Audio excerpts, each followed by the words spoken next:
Hey everybody, welcome to Walking and Talking number 12.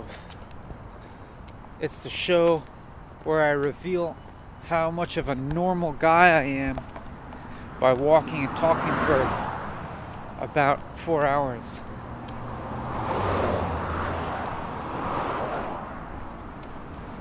There's after I did that introduction, there was a small pause during which I had kind of a surprising thought that the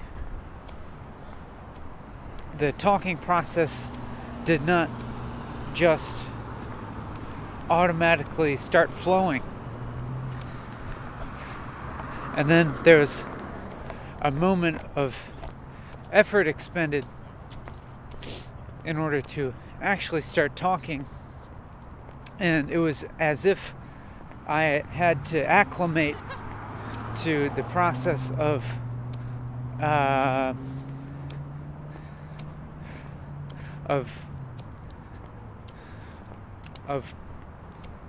putting effort into saying things and realizing that effort had to be made, and I can't just sit passively by as the words come out.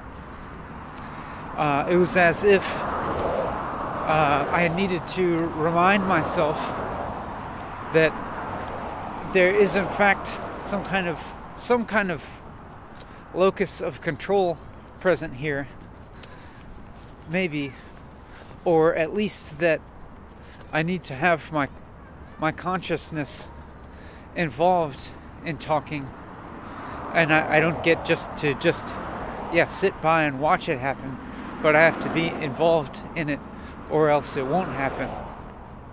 So for instance, these sentences that I'm saying right now, it's not with complete ease that I say them,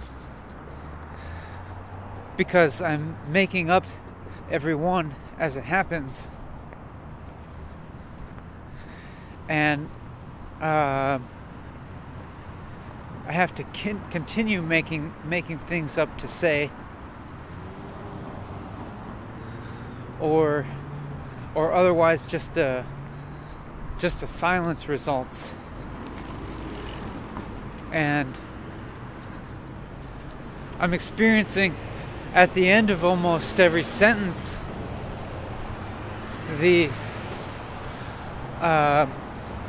pressure comes back to do something. The pressure returns to say something, and I have to choose what to say. And to be honest, I hadn't remembered really how constant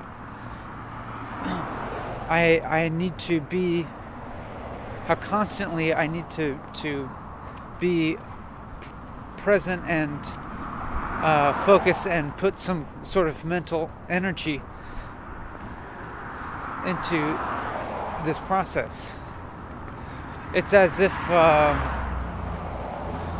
I had the idea that it would be easy breezy to come out here and talk for 4 hours without remembering that I don't just get to sit by and enjoy that.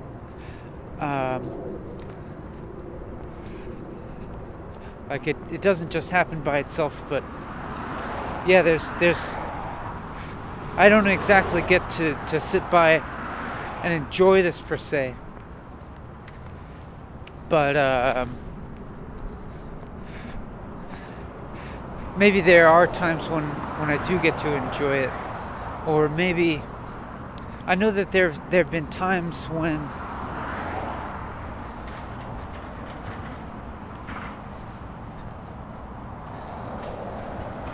Well, you know, to be honest,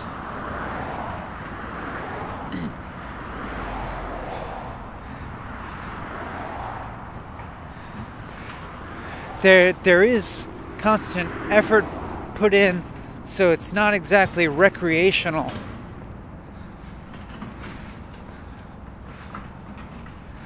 But there are times when I can find a certain kind of enjoyment in the effort. Like I'd say this is more work than pleasure. But it has certainly happened many times that I've found enjoyment in this work. Thinking about what I've said so far, at least the past few seconds, at the end of that sentence, there was a little somewhat judging thought about the quality of the things that I have said, and the judgment was of them being not particularly insightful, and perhaps maybe expending a lot of words to say something that's pretty basic and perhaps kind of obvious at this point.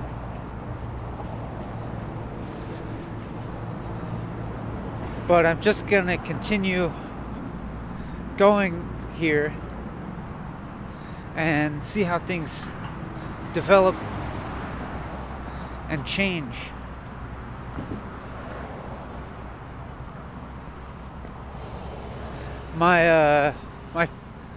I think that my physical and mental energy right now feels relatively clear.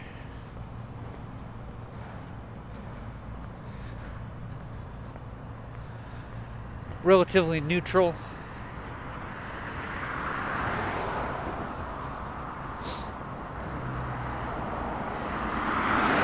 I don't feel any very strong emotions right now, but and I'm feeling I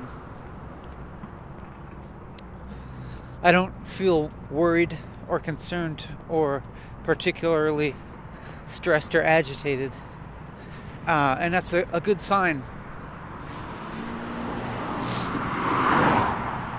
There have been a few times when I began walking and talking in a somewhat agitated emotional state, and it has had the effect of amplifying that until I just stopped the episode and didn't post it. That's happened maybe 2 times, I think.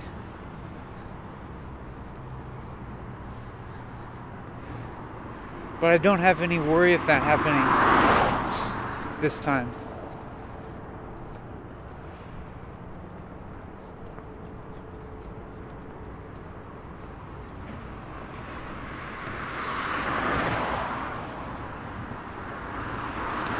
Right, I feel as if it's pretty easy to remain calm right now.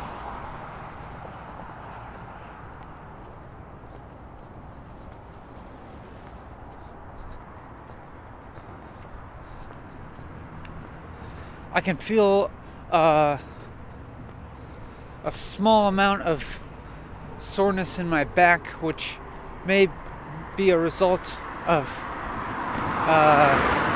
sitting and smiling for the first time in a while yesterday.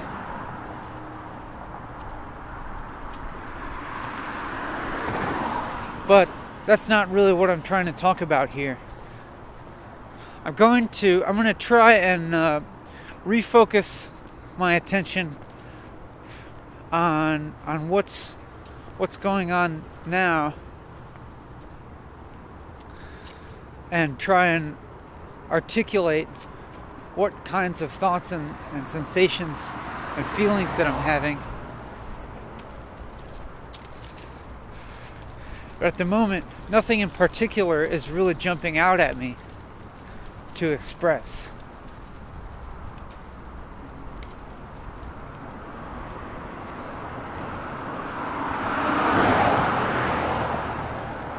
So in that last silence, I was just, it was a short silence in which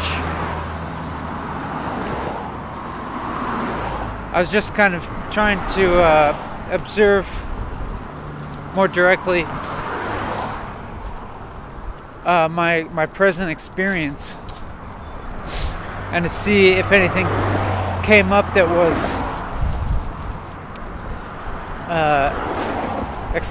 expressible in words. And nothing exactly came up except for me describing what I was doing.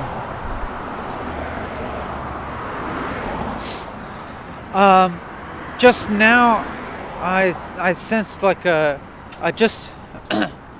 very slight shift in my attention and like my perception, and it felt like a shift towards very, very calmly focusing on the sound of my voice and the sound of the words coming out, and it was a very good feeling. I think, yeah, I guess I could say that. It was, you could describe it as a centering or balancing, and kind of a merging of the process of talking and the process of perceiving. Is trying to blend those two things together as much as possible. If that makes any sense. I realize it doesn't really make sense for me to ask you whether anything makes sense, because you're not able to reply in real time in a way that I would be able to respond to. But I said it more as a manner of speaking, or maintaining some kind of conversational style of speaking, which might have an effect of drawing you in more, or improving your experience of listening to me talking. But actually, I recognize that it's not really necessary to maintain any sort of facade of conversational speaking or dialogue, because really it is a monologue.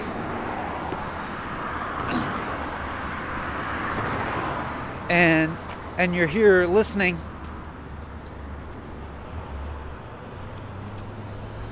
and so I'll just strive to deliver as much content within this monologue as possible. And if I want, I could just dispense with, conversational, functional things, like saying, if that makes any sense, or something. Because a statement like that in this context doesn't carry a lot of meaning, and so it's not necessarily the most content-rich sort of thing that I could say.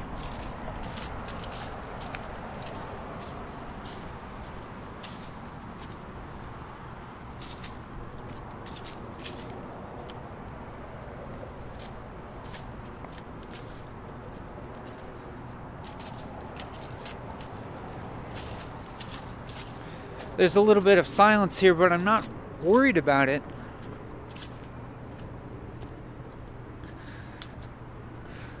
I'm also recognizing that I'm still, close to the beginning of this episode of Walking and Talking.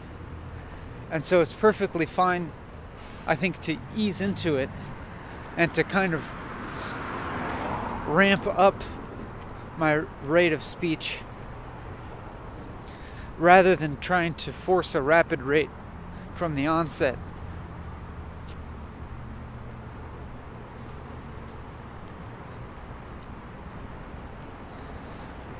I'm noticing how my speaking here does feel a little bit different than when I'm in a conversation with someone, I think. Just a little bit.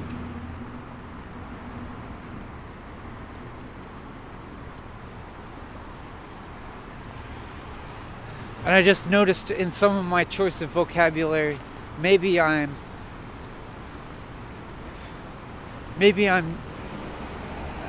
actually using a wider vocabulary than I normally would in a normal conversation.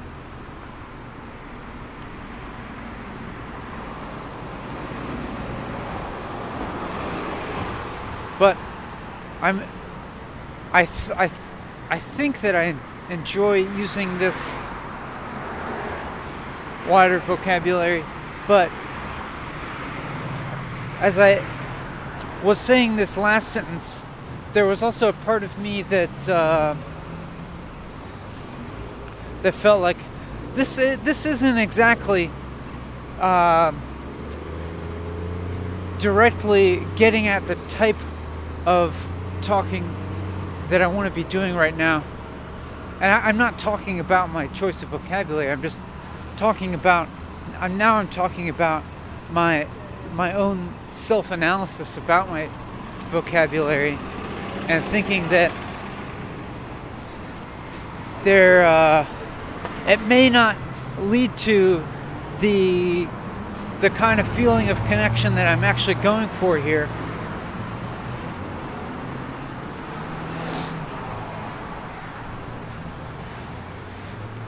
And what I am going for here is a more acute focus on my direct experience right now as it relates to your experience,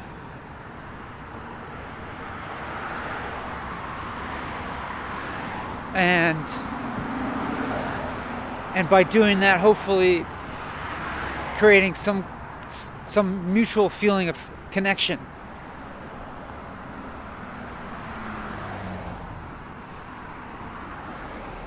Like to maybe drop, I don't know, I suppose maybe drop the sort of contextual thoughts that I might be having about Walking and Talking as a YouTube series or something, but still remaining very aware of you as a listener. Also, I should let you know now that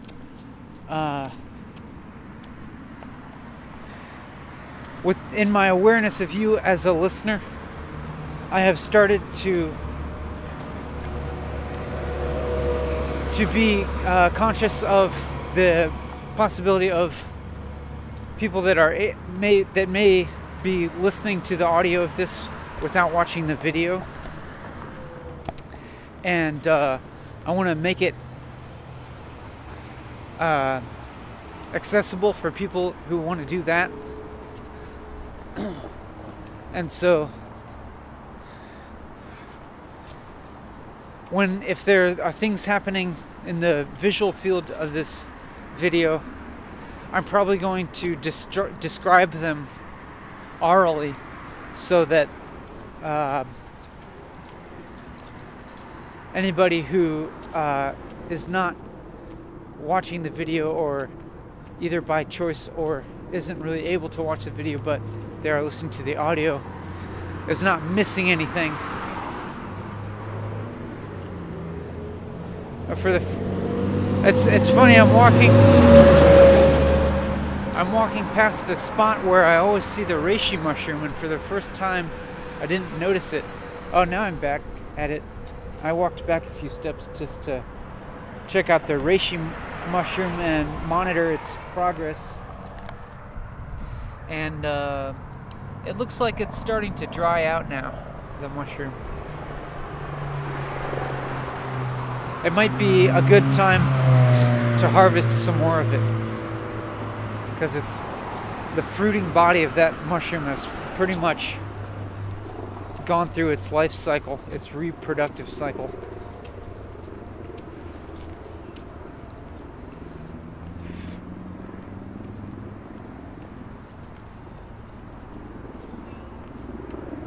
I was thinking just now that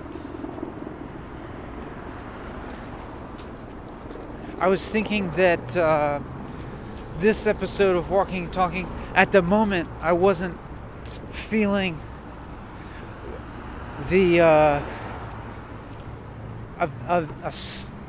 as exciting a sense of urgency and nowness that I could be feeling.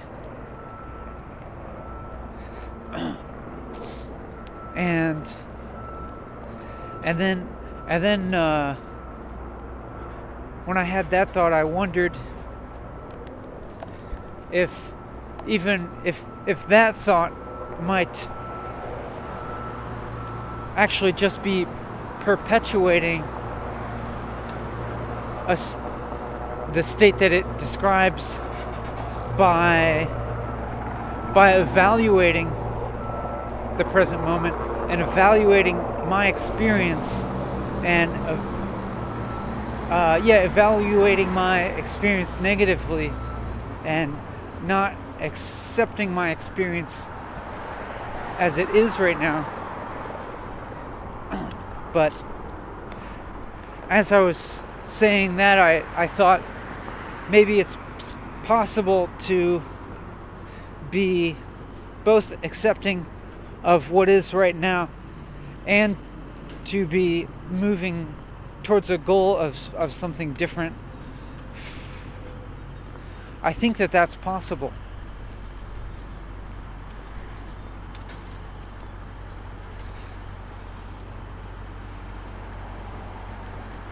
But it sounds a little bit paradoxical to me, because it seems that the goal that I would want to move towards is total acceptance of what is right now. And it kind of seems as if I had that, then maybe I wouldn't. It would imply that I wasn't striving towards anything, that I didn't have a goal.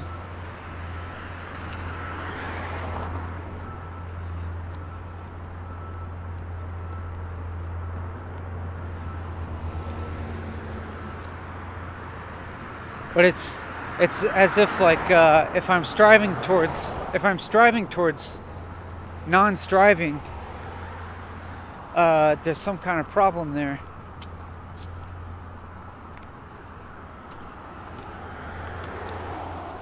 But can I, and if I can accept the state of striving, is it still really striving?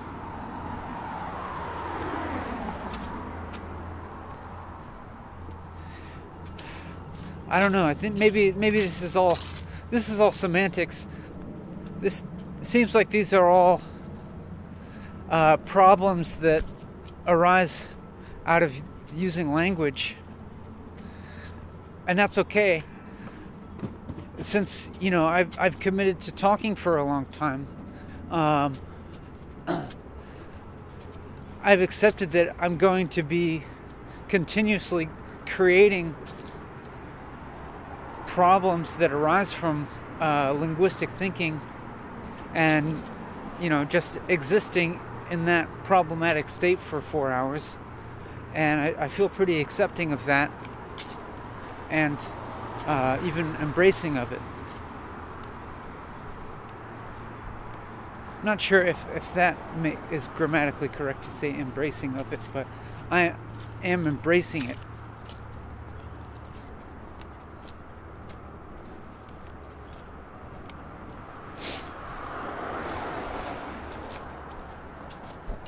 I even just now felt slight skepticism of myself, hearing myself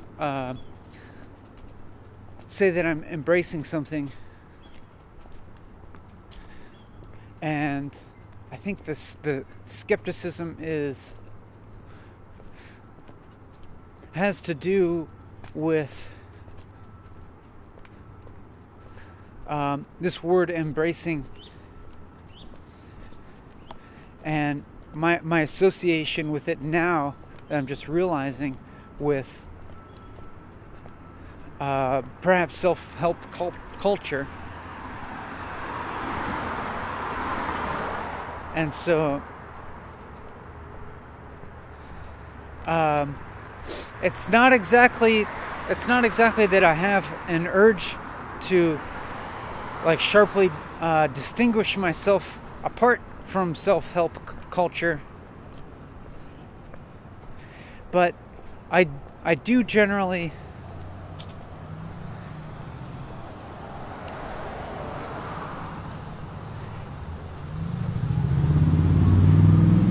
I do generally want to be as authentic as possible, whatever that means.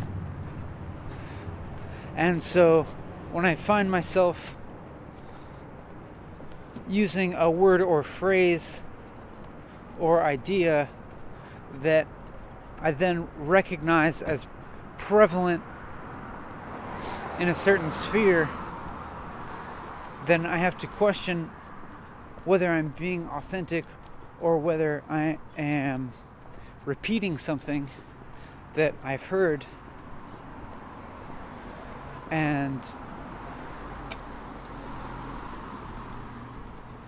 whether my ideas and my own thinking and behavior are just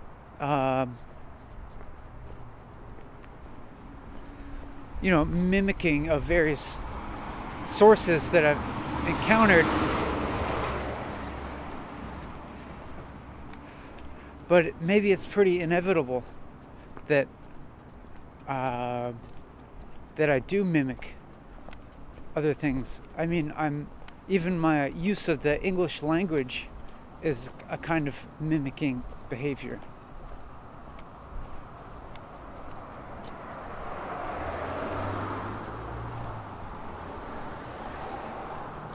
But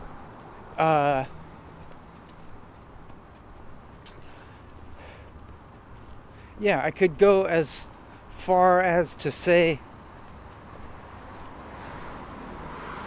that absolutely everything that I do, and absolutely everything that I even could do,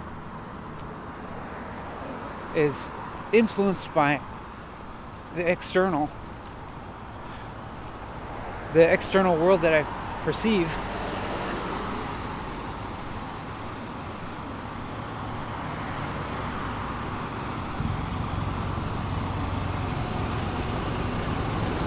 And that maybe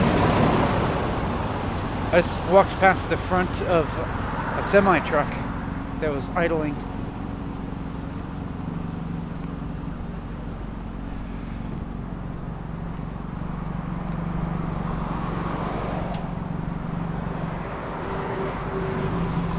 Maybe to even move towards this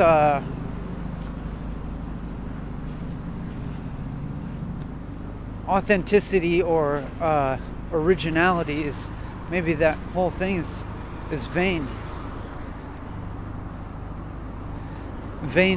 to even suggest that I could do something that's completely different from anything else that I've perceived.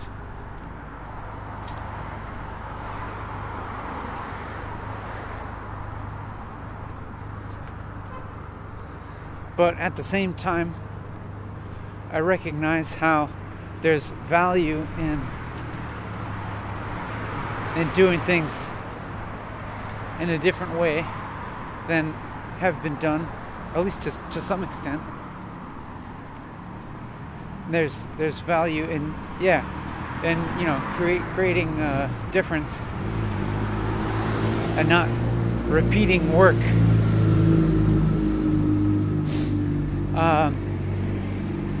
A few moments ago, when I was saying one thing, I was thinking another thing, which was a thought, like a pretty self-critical thought about my own thoughts being undeveloped and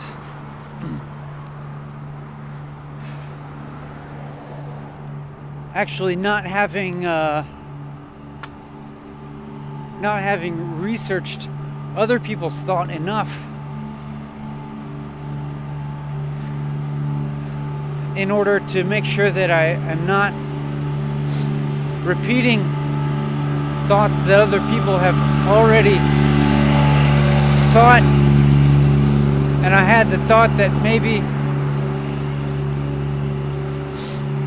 other people have not only just had similar thoughts before, but have developed them much more in depth and articulated them much more directly and clearly.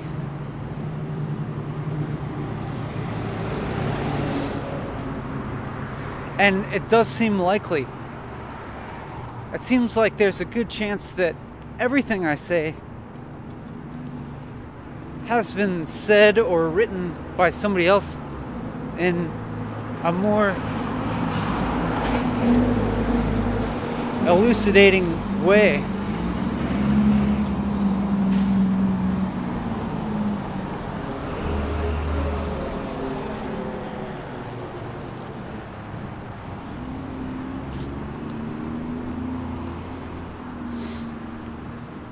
And that it might be impossible for me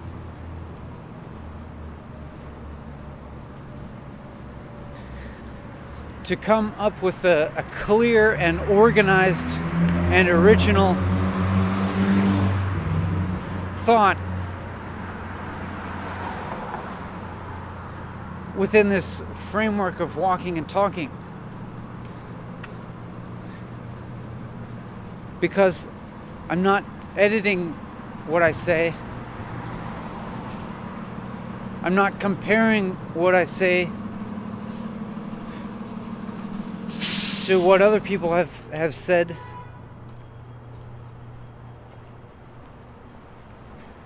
I'm not researching to find out what's been said.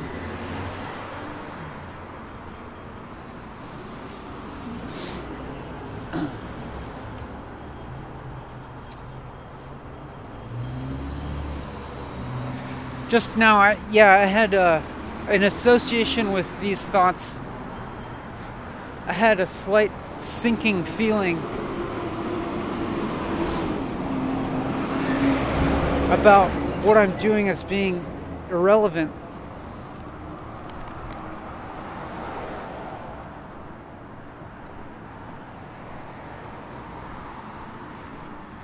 But I'm going to continue doing it for now anyways.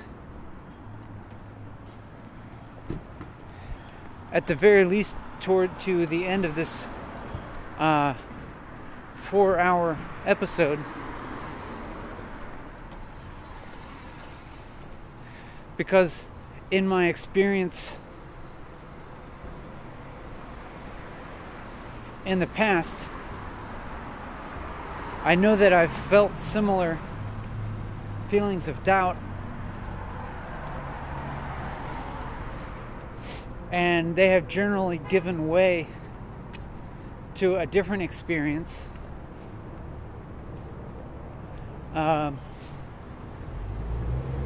That may not exactly be the polar opposite of doubt, i.e. confidence, but rather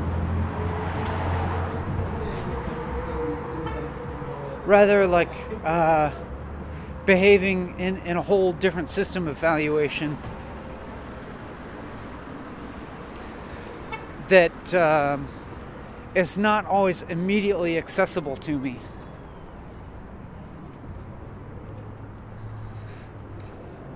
That is, by doing this activity continuously for hours, it seems that almost every time I'm able to enter a mind frame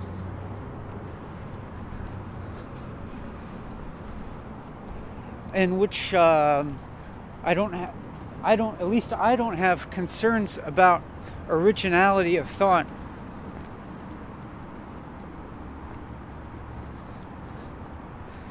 And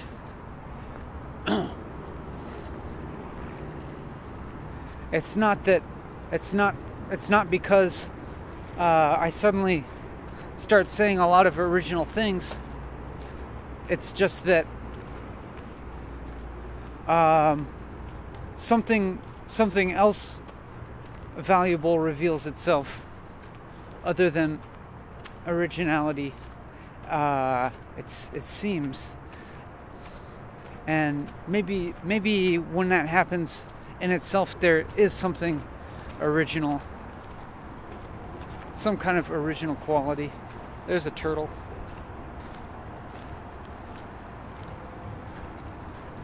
There's another one.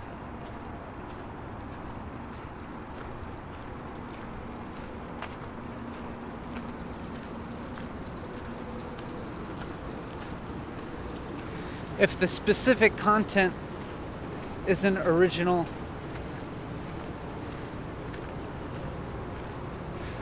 maybe there's something original about the process, but here I am continuing to evaluate the originality of what I'm doing, to assess the original. I'm assessing the originality of what I'm doing and evaluating it based on that. But as I said earlier, it may occur that after some time, I'll be in a state of mind where I'm not assessing or evaluating at all. Actually, maybe that's not true. Maybe I'm constantly assessing and evaluating. What's interesting? Just now, when I said maybe that's true, maybe that's not true. When I kind of either second guessed myself or questioned the truthfulness of what I had just said. Actually, I could maybe phrase it as questioning the truth of what I just said rather than the truthfulness. Making a distinction here between truth and truthfulness. Truth pertaining more to something that's objectively true and could be observed and validated, like for instance, it's raining outside, as opposed to truthfulness, which is more about my orientation towards not hiding or deceiving about my own experience. That is, things that I say may or may not be objectively true, but if I am revealing honestly my own experience than I am being truthful.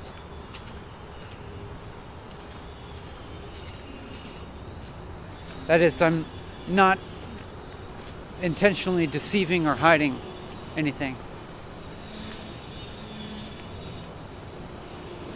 And so in that regard, as far as I can tell, I'm being very truthful. As far as I'm aware of, and unless there are like unexamined things that I'm not really thinking about that I could be hiding or leaving out. But if I'm not aware of them, then they're not really in my experience, I don't think. But, like, the amount of things in our experience is so enormous. It's might be impossible to express everything. But maybe by talking for 4 hours straight with very little outside stimulus, I can get close to doing that. To getting close to expressing everything in my own experience, because I'm walking, and so my experience isn't being affected that much by the external world, but I have a lot of time to express my experience, but even in the act of expressing, it changes my experience. My experience is continuously changing as I express it, and the expression affects my experience. So I guess I'm trying to, as directly as possible, express my experience before it changes. I'm getting warm here. I feel a desire to shed some clothing layers, but I'm waiting until I get to the bridge where I can stash them safely.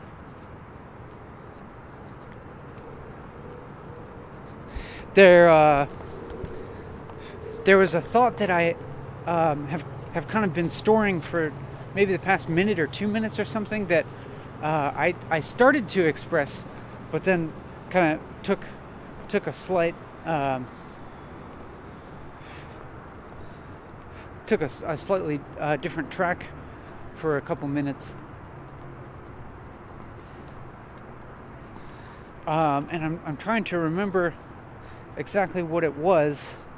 Oh yeah, so for a while I was saying how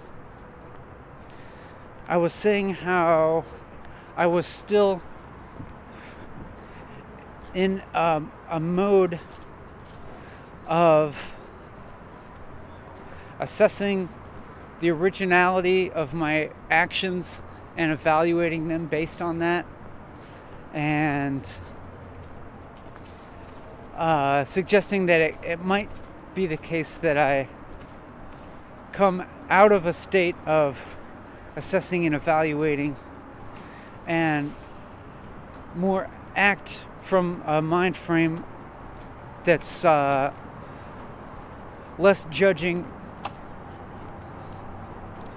and that is a little different from I guess what I'm imagining to be a typical everyday mind state. And then as I was saying that, I immediately questioned that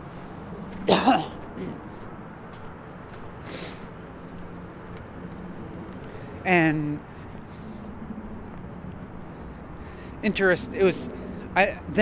now I'm finding it interesting that mind state has been apparently a goal that I've had in mind that I might not be totally aware of. Well, I'm aware of the goal, but seem to have been holding it without necessarily questioning it, questioning the importance of that goal. And there was a moment a few minutes ago where, as I started to question the likelihood of me ceasing to assess and evaluate, and questioning the importance of ceasing to assess and evaluate. And as I did that, some other kind of awareness sprung up in me of that some kind of awareness that felt a little bit lighter than the awareness that I was on before it, or lighter and maybe like maybe a level above, and that I was I seemed to be observing. It seemed as if I was observing my own judgmental behavior from a non-judgmental perspective, and that was interesting. It was as if maybe something along the lines of accepting my judgmentalness then produced a certain level of awareness above that judgmentalness that was non-judgmental.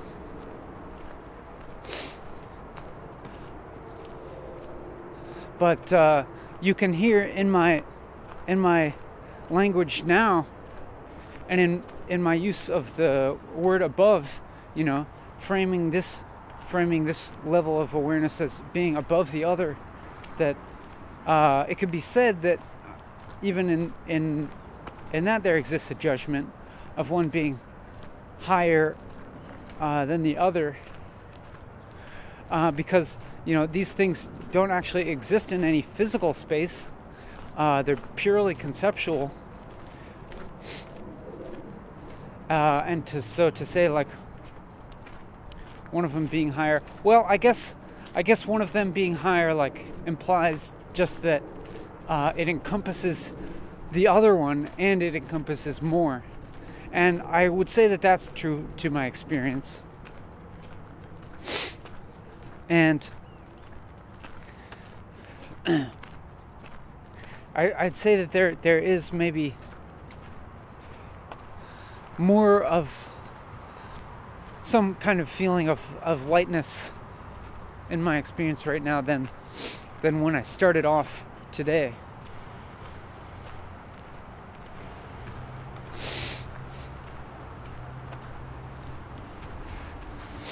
But as I say that, it still remains true that I have to constantly maintain the effort that's put into talking.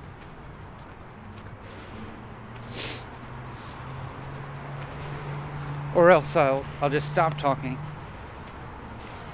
and come into a state of silence.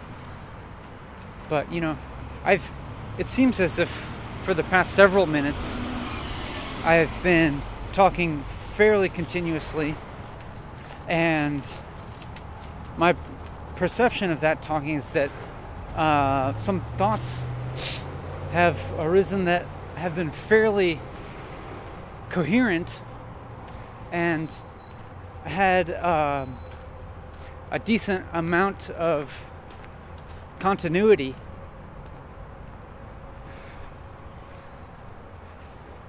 That I feel approving of.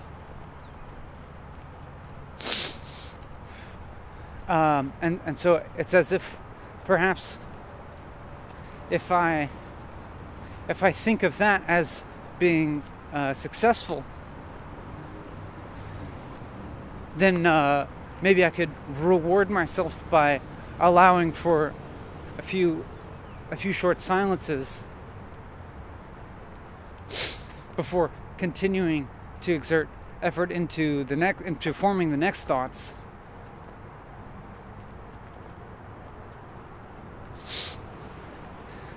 But at the same time, if I don't feel like I necessarily need rest by having silences, then what's the point? I could. It's as if I'm thinking I should continue talking at what feels to be a natural rate. But it's very hard to say what is natural. Did I pass the bridge yet? No, it's up there.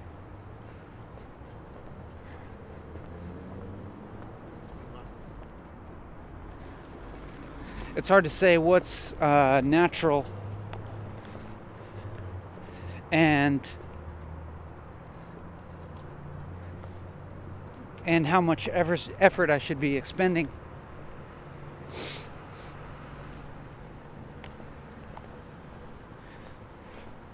Because if natural means like my natural state without expending any effort at all, then I probably wouldn't end up in a place that I felt satisfied with.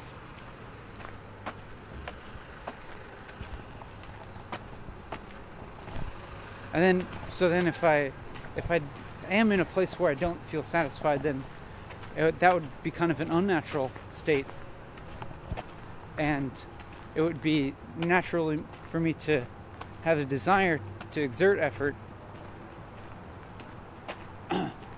in order to get myself into a state that felt more natural or more contentment.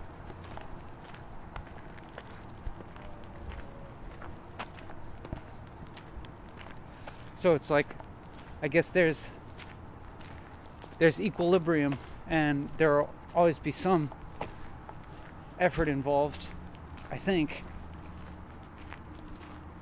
to maintain equilibrium.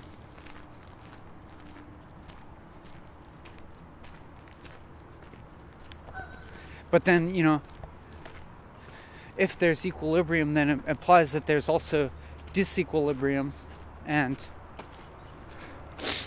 if one is in a state of disequilibrium, it implies that automatically there's going to be impetus to put effort towards coming back towards equilibrium. And it's as if that's what equilibrium is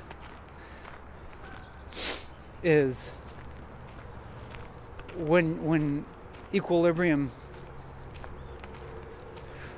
is kind of a state that when one has deviated too far from it, some kind of urge will naturally arise to motivate one to get back towards equilibrium. So it's as if it's kind of as if equilibrium and disequilibrium, in a sense, are the same thing, and that they imply each other. They imply the existence of each other. And they even seem to kind of lead towards each other, maybe. Well, maybe equilibrium doesn't necessarily lead towards disequilibrium, but it seems like disequilibrium necessarily implies a movement towards equilibrium. And I'm just thinking in terms of like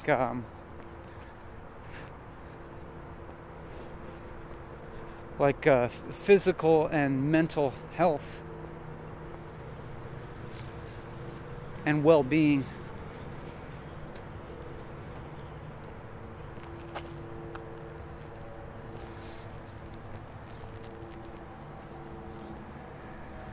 speaking of which, I'm approaching the little bridge where I'm gonna stash my outer clothing layer so that I can bring my body temperature back towards equilibrium.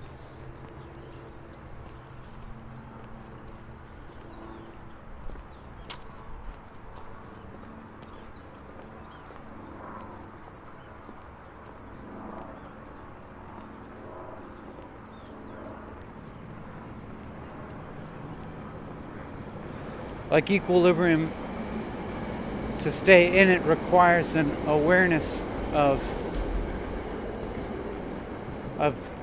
minor disequilibriums.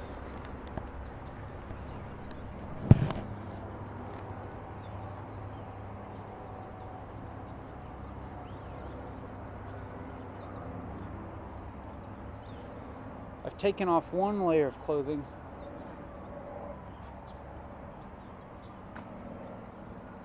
I'm wondering if I should even take off the second layer of clothing. It seems like, yeah, I've taken off the second layer of clothing. And that feels more equilibrium-y.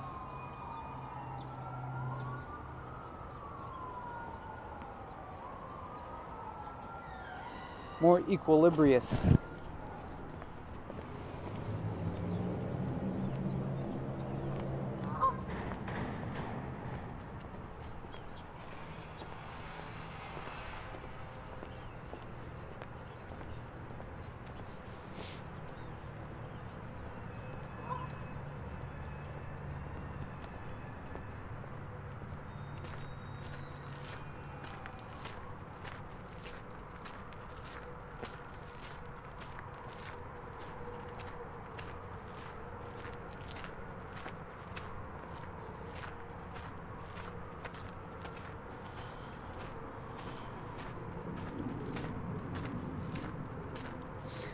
I had like a little sequence of thought there in that silence that I wasn't expressing.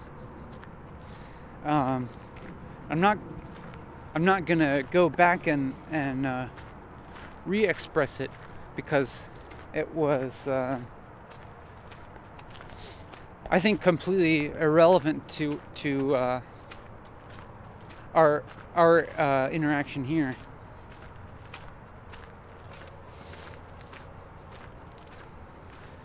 And reminds me of the value of continuing to talk here.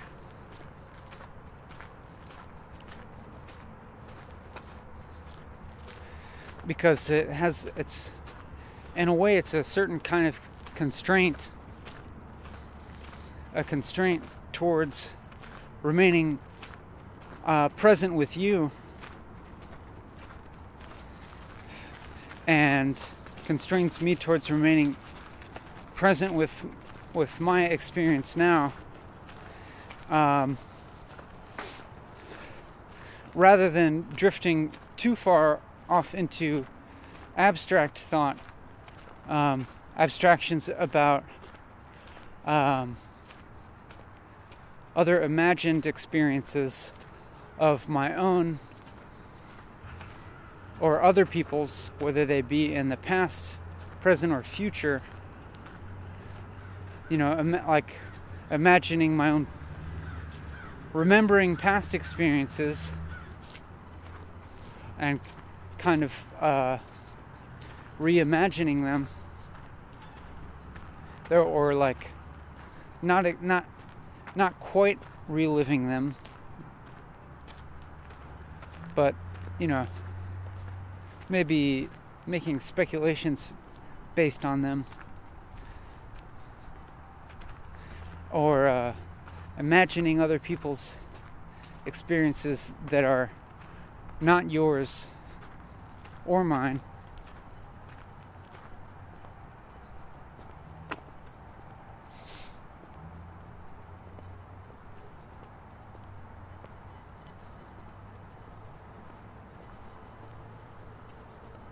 And so I feel constrained towards talking to you about the present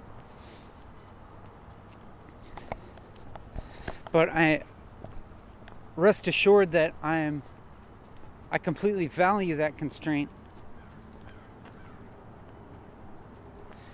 and value the opportunity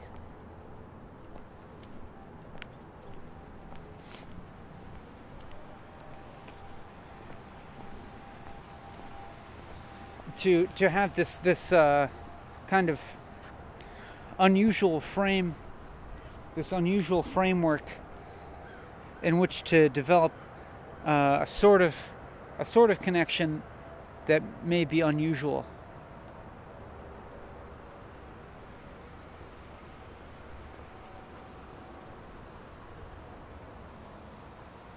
I'm looking at several minnows in the stream below me.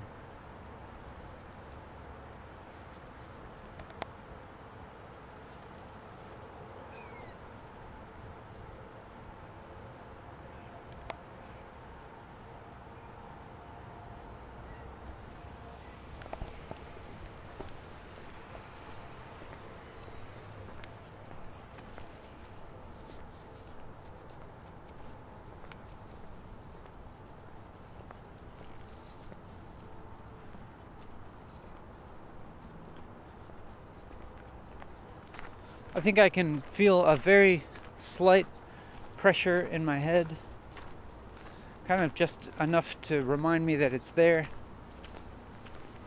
I can feel the weight of my hat on my head.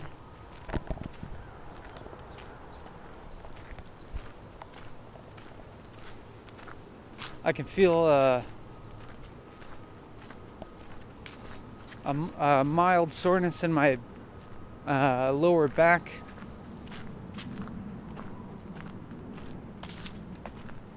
Just very mild. It's not very uncomfortable or anything.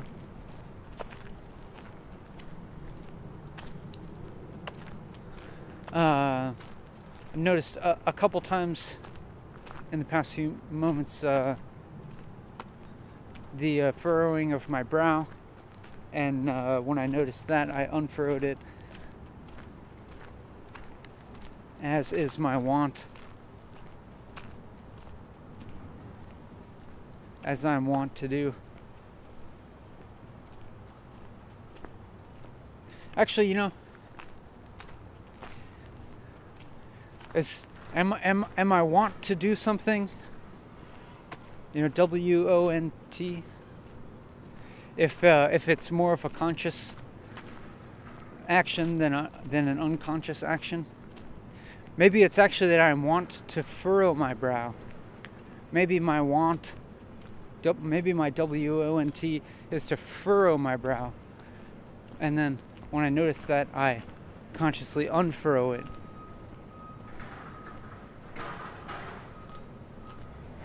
Or is it the other way around, that since I unconsciously tend to furrow my brow, and then I consciously desire to unfurrow it whenever I notice that?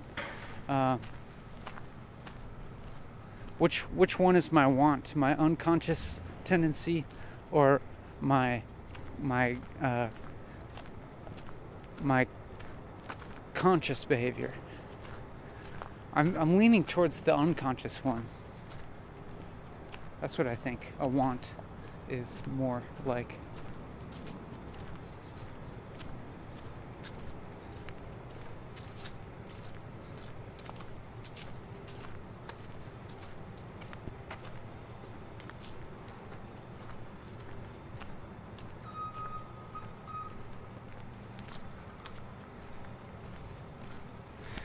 I feel a lot of warmth from the sun on my left side and my back. I'm not sure how useful it is to tell you these physical sensations that I'm having, because they're probably different than yours.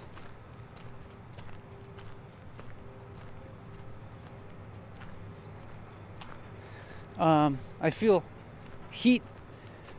My legs feel really warm because I'm wearing long johns under my pants, and the temperature has warmed up considerably since when I left the house.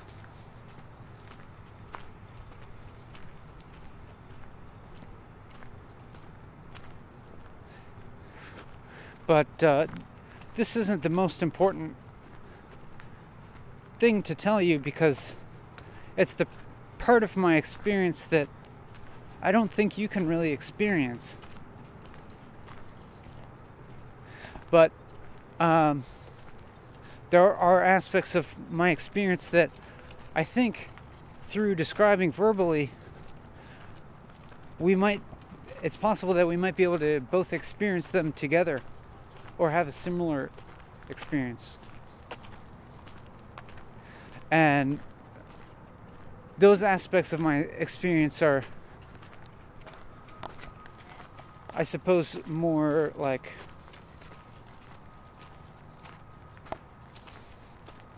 the ones that are more conceptual and like affected by my words.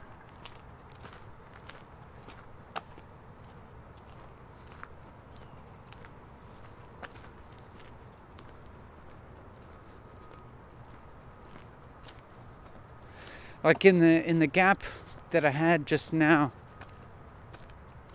I did a slight unfurrowing of my slightly furrowed brow, but that was just maybe a physical manifestation of what felt like an unfurrowing of my brain, not in the physical sense that I actually flattened out the wrinkled gray matter that makes up my cerebellum or anything like that, or my my cerebrum, or whatever the outside part is. You know, I guess most of the brain is all really wrinkled. Like the whole brain is really furrowed. It's funny.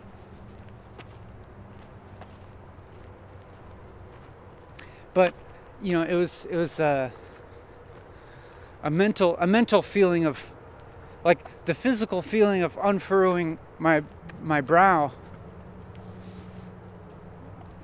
kind of correlates towards just like releasing the feeling of resistance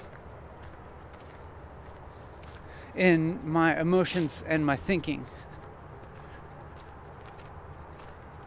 and relaxing and being a little more present. And so it's like, that's why I say it felt like unfurrowing my brain when I unfurrow my brow.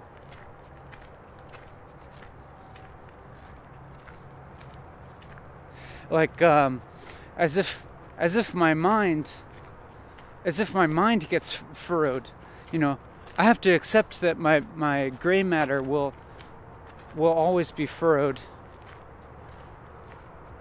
but it's as if my mind gets furrowed sometimes when it has a feeling of resistance or a slight feeling of anxiety or something like that.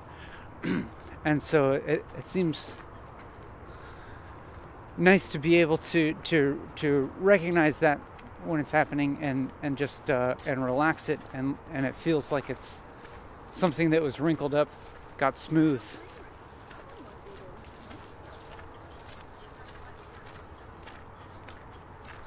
And when that happens, I just feel like a little bit more relaxed and at home with what's going on right now.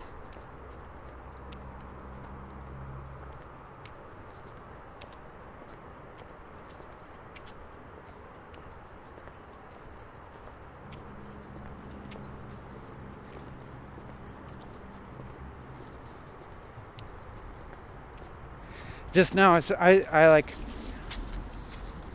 recognize some slightly judgmental or evaluative thoughts arising, but then I kind of redirected my attention towards my sense perceptions,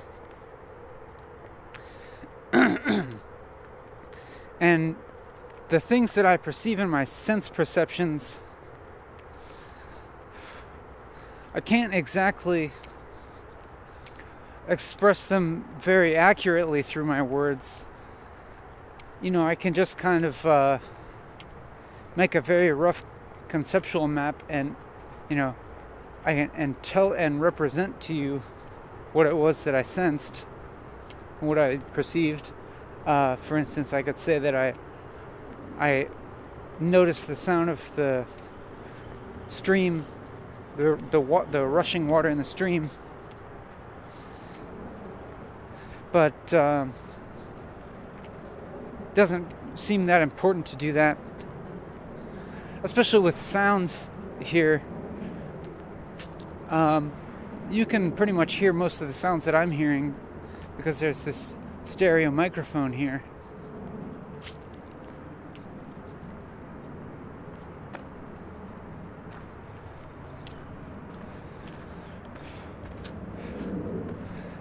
So mainly what I can relate to you is my thought process.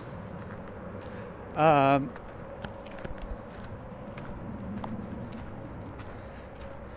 can relate to you my thought process, and then also you can get a fairly decent representation of some of my perceptual experience through the video and through the audio that you're hearing.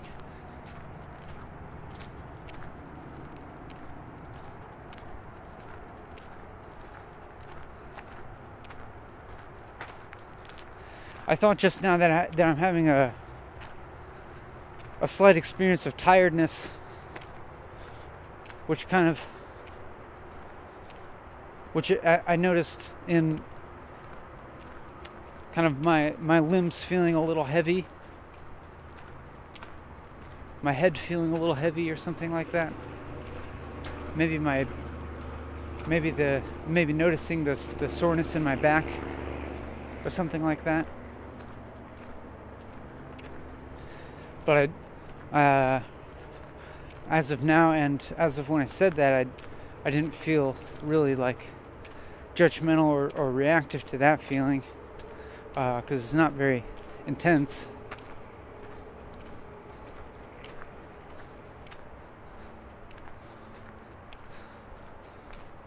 It's not. I'm not trying to imply that the feeling of tiredness could never like overcome me or control me or something, because certainly I need rest and sleep in general.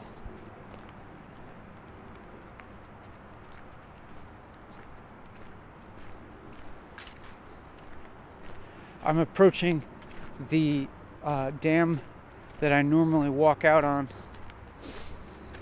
But I see through the trees that now lack leaves, I can see a guy, like definitely a guy like setting up to fish, or actually maybe he's done fishing, maybe he's leaving. I'm just like I want to walk out on the dam, but would prefer not to walk past him because I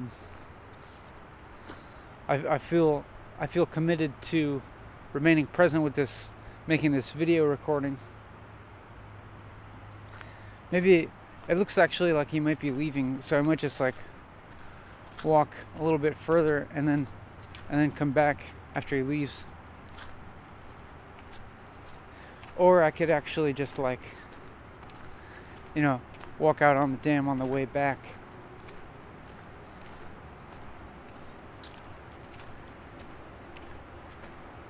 Anyhow,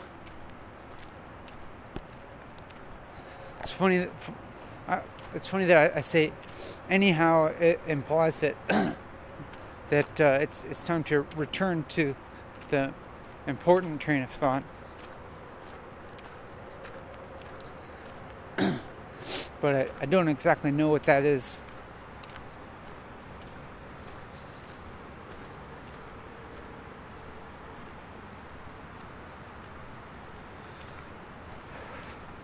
I realize that my thoughts are on this walking and talking thing. My thoughts are, in a broad sense, completely disorganized and drifting. But I feel fine with that as a kind of representation of the way that human thought works. At least when it's verbal and when it's not being written down or edited.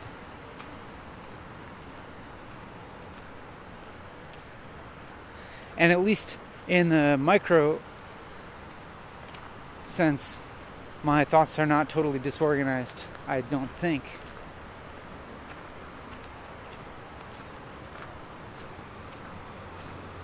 That is, like, generally from one sentence to the next, it appears to me that there's at least some kind of continuity.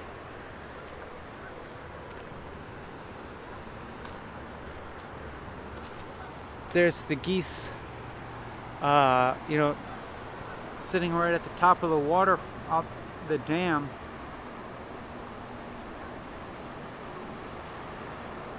As if they could fall over the edge at any moment, but they just hang out there.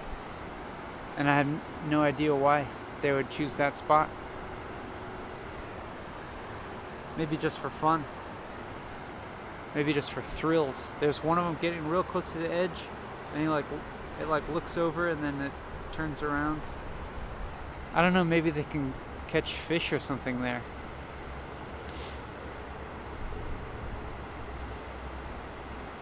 Or maybe actually there's a concrete lip of the dam just underneath the surface of water that they can actually rest on.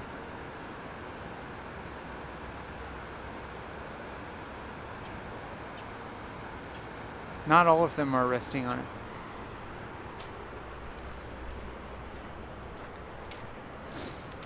But now I'm going to continue walking. Maybe I should go walk out on the dam now. I don't see anybody fishing there. No, I'll just continue going forward. I can feel some slight congestion in my right sinus, my right nasal sinus.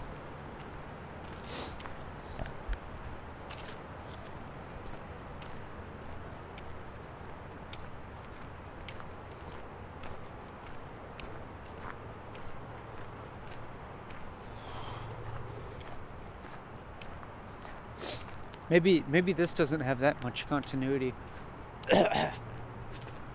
When I shift from describing my thought process to describing my physical perceptual experiences, maybe it's a slight jump.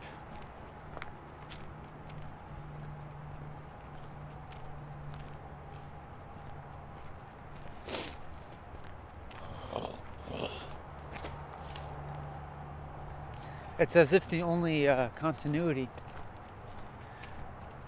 for sure, the only for real certain continuity is that all these words are coming from the same brain and the same body, and as it moves through time in a continuous fashion.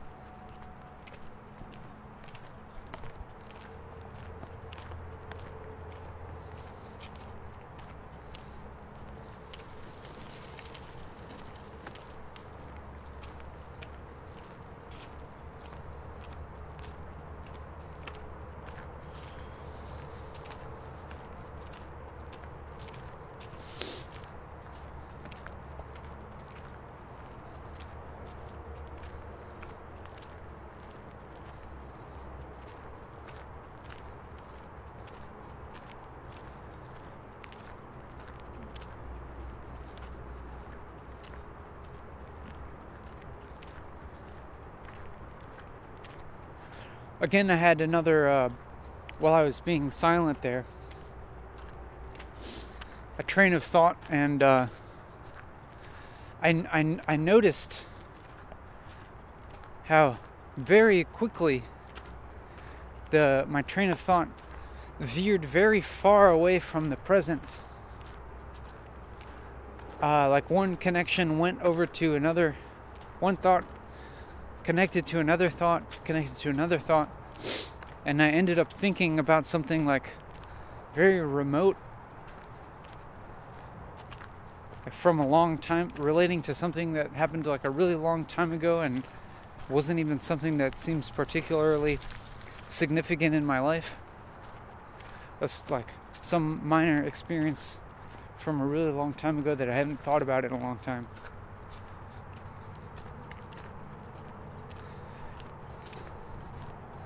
And so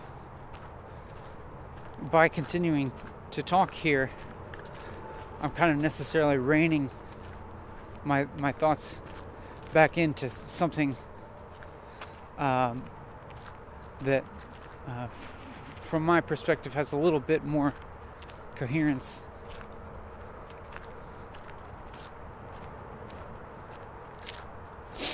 I'm feeling like I think maybe for the first time ever during walking and talking, I'm feeling the urge to move my bowels, and so I'm thinking I may stop the video at some point in order to go do that. I know it's entirely possible that I could just keep the video going, but I think for whatever reason, I think I'm going to try and maintain some aspect of privacy for that, and I think that I'm actually at a fairly opportune place here to do that. So I'm going to pause the video, and I'll be right back talking to you again before you know it. Voila, and here I am back before you even knew it, and totally fortuitously at the place where I decided to go off of the path into the woods to perform a necessary bodily function, I came across this really weird stone structure that I don't know what it's for. It's a wall about waist high of stone, a stone wall about waist high, and the rocks on top of it are kind of pointed up in a jagged kind of fashion. It's in a circle, a circular wall, maybe about 20 feet across, and there's like a little tiny island in the middle of it with a tree growing out of it, and one tree that appears to have grown out of the island and fallen over, and then there's two stone bridges on either side of that island coming in from the wall, and stairs leading to it. I know I'm kind of resorting here to describing an external object of interest rather than remaining focused on my interior thought process. But I just couldn't resist the allure of this object that I have no idea what its purpose is.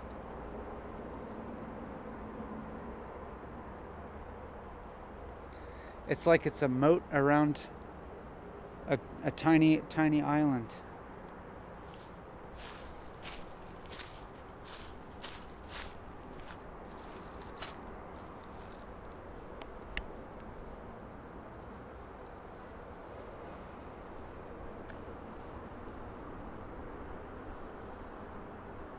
I wonder if there used to be water in this thing.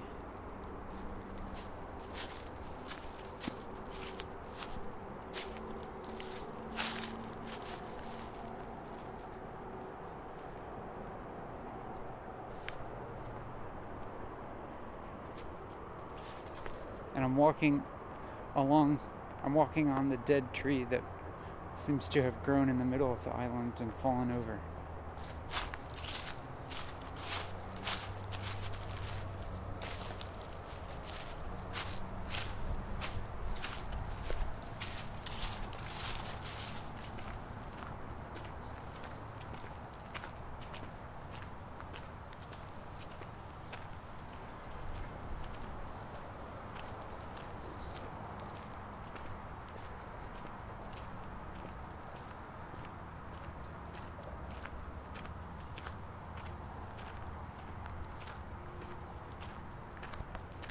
I'm just having some thoughts about how the urge to move my bowels seemed to come to a head right at that particular spot and caused me to find this weird thing.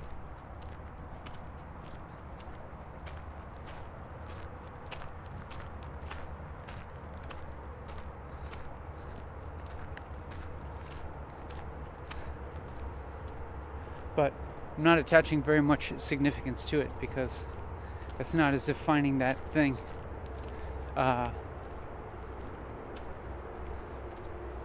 is going to have much significance in my life. I don't think.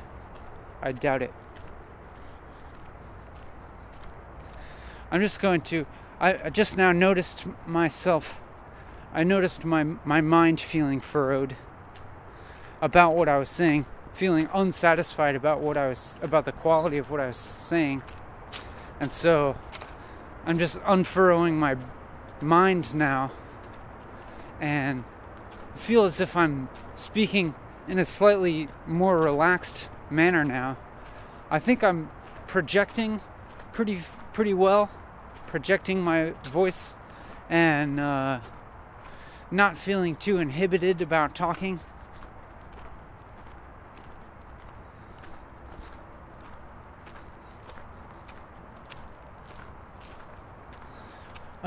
Unfurrowing my brow and my mind again, and each time I do that, it gives me something to talk about.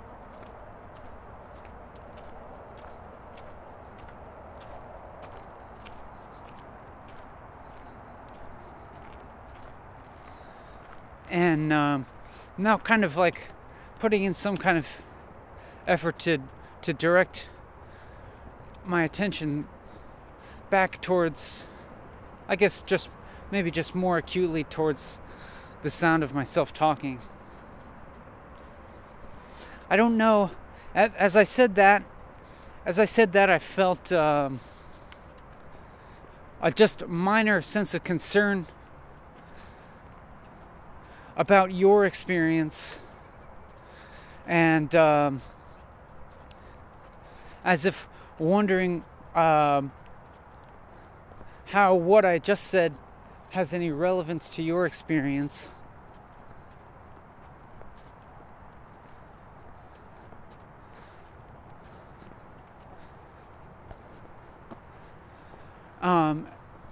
But I guess now I'm thinking that the things I'm saying now might be more relevant to your experience, at least in the facts that they're directly referencing you, referring to you.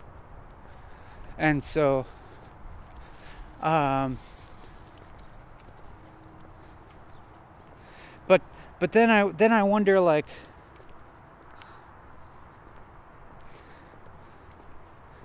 I don't assume that you're a person that just likes to be referred to all the time and isn't interested in anything else.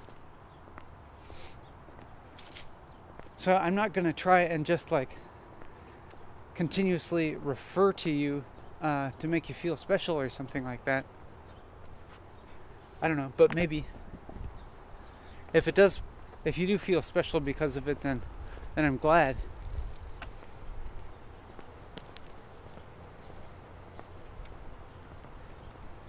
But maybe it's the case that you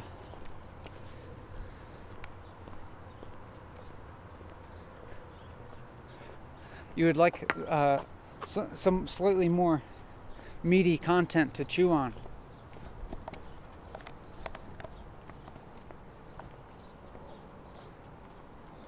And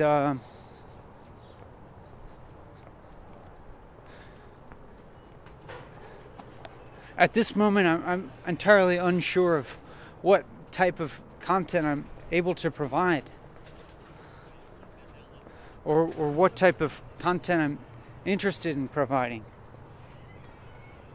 other than this. And I'm wondering now. Right now, I'm wondering what is interesting about this? What's interesting about what I'm saying right now? If anything.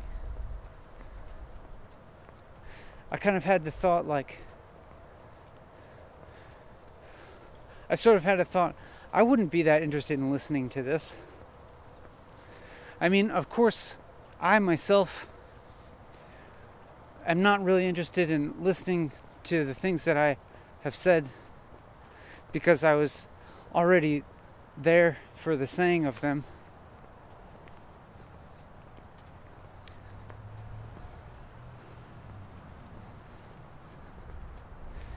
And I'm wondering, is this just for myself?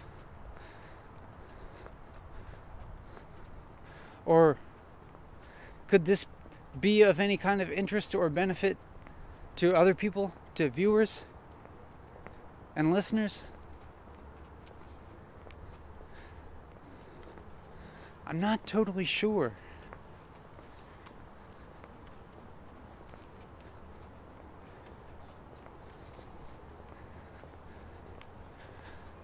Is total authenticity irrelevant to other people? Like and by that I mean if I'm intentionally avoiding talking about specific subject matter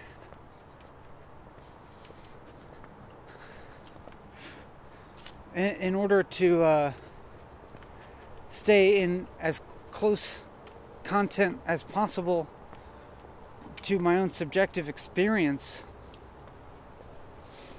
and expressing it,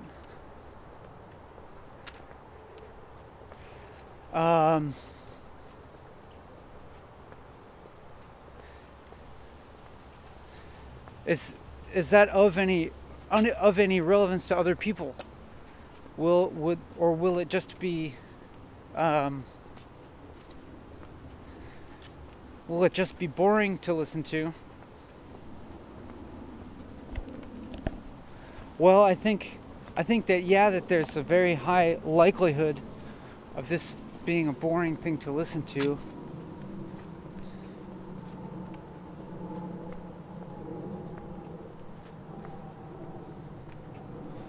I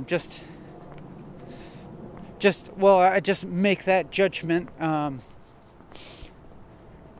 in my in the imagined view of the masses. That is, seems likely that most people on Earth, even most English speakers, would find this, would not be interested in listening to this for very long at all.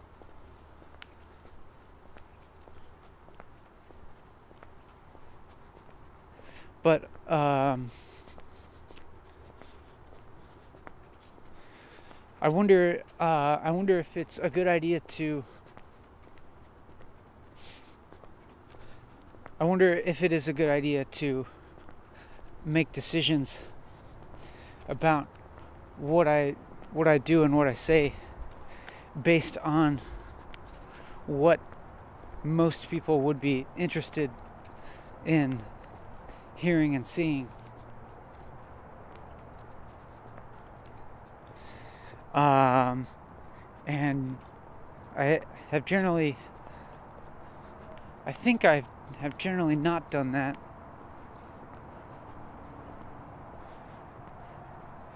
But have generally made decisions based on what I would be interested in seeing and hearing.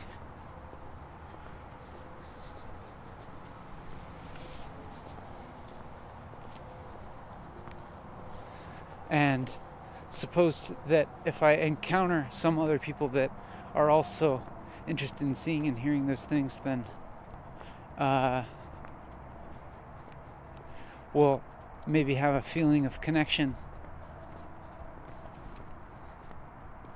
that could be all the more valuable if we are in a great minority of people in terms of our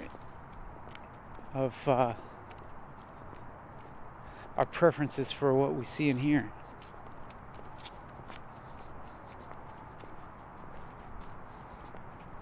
But I'm just kind of continuing to say things here, and I felt it especially important to continue just to say the first thing that I could say just now, because I was walking past another person, and I just wanted to make it look like I'm talking on the phone to someone, as a means of kind of avoiding making any kind of contact or gesture with that person. And it's not anything against that person, it's just that I actually do feel like I'm committing my attention to this video and to you right now.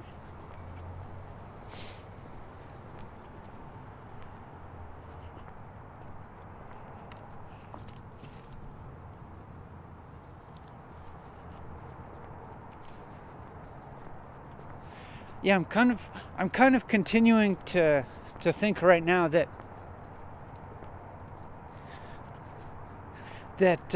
what I'm saying is maybe even not that interesting to me right now. I don't feel especially interested in what I'm saying right now. Maybe, I don't know, what is it that I've been consuming some other media recently, reading.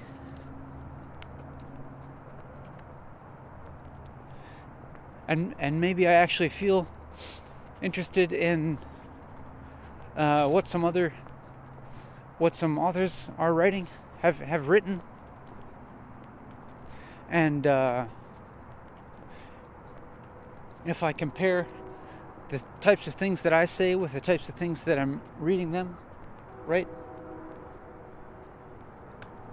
Their thoughts seem much more developed.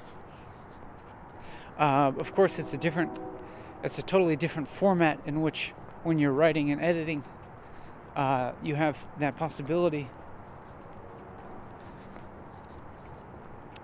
But still, at the moment, I'm kind of continuing to. At the moment, I'm sort of judging what I'm saying right now as maybe being some kind of waste of time.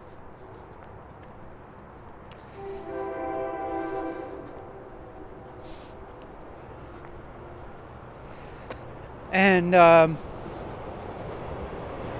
not going to deny the truth of that experience.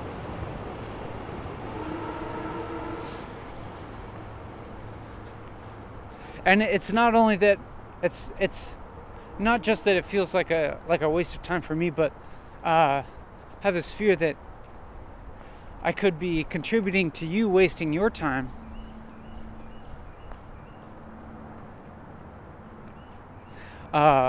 Which is a greater fear.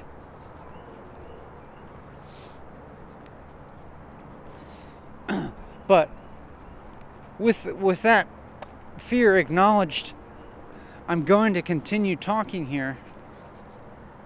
And with the remembrance of all these past episodes of Walking and Talking, every single one of them, as far as I'm aware,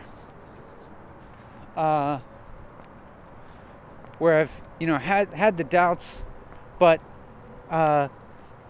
continued despite having doubts, and having discovered something subsequently that seemed to erase those doubts. And you might be experiencing some of the same doubts and fears. You might be wondering if you're wasting your time right now. And I'm not going to try and reassure you anything. I'm not going to try and reassure you that you're not.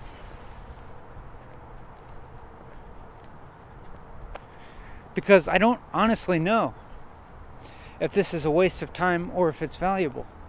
I really don't know.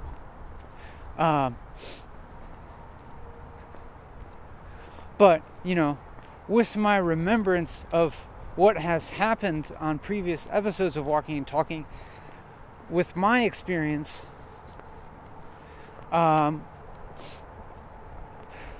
am allowing for the possibility that your experience is linked to my experience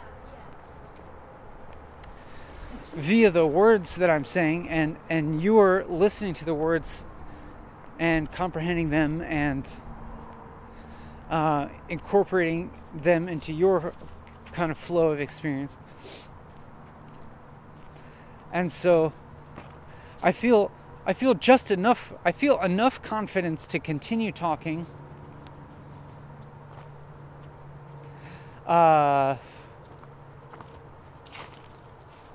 With the hopes that, well, not necessarily the hopes, but like considering that there's a likelihood that the doubts and fears that I have won't necessarily persist,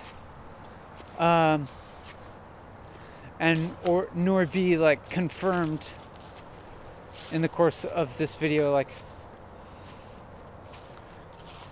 anytime that I've had the fear that I'm wasting my time in this video, like,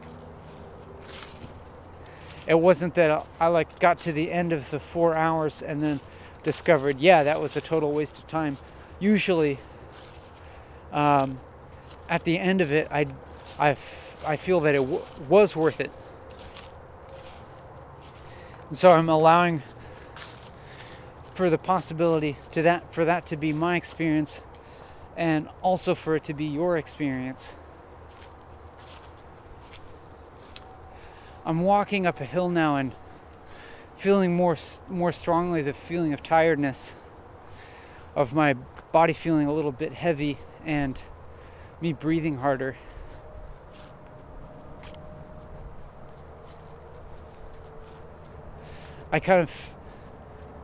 There's some inclination of me to just like lie down on the ground.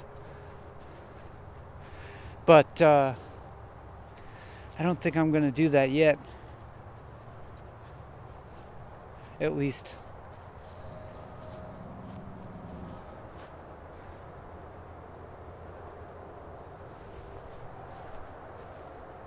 Looks like here's some kind of path that I haven't walked on before. I don't know if it's a human path or maybe just a deer path.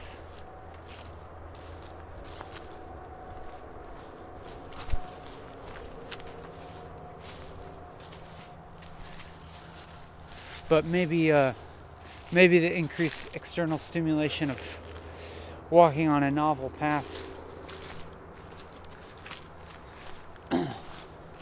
will contribute something to my experience that alleviates the doubt of wasting my time. Oh, this looks like all this knockdown grass here. I could be completely wrong, but this kind of looks like a place where deers sleep. I don't really know that much about the behavior of deer, but like all this knocked down tall grass kind of makes me think that deers might sleep there.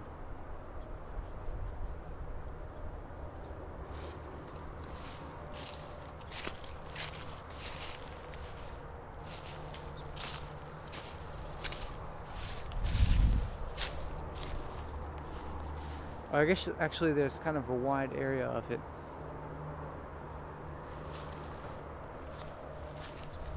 I don't know. Do you know anything about the behavior of white-tailed deer? Where do they sleep? Where do they go during the winter? What do they do during the winter?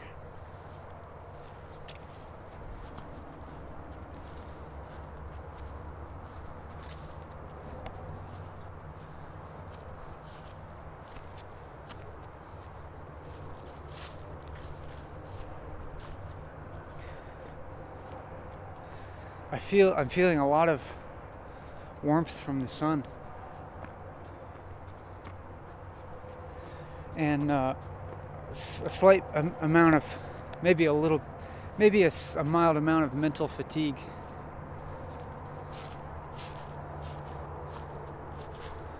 I might be wrong about this knockdown grass stuff, because now there's like a whole huge swath of this that seems like maybe too large of an area for all of that to be caused by deer sleeping. Like there'd have to be like 300 deer to all sleep on here at the same time.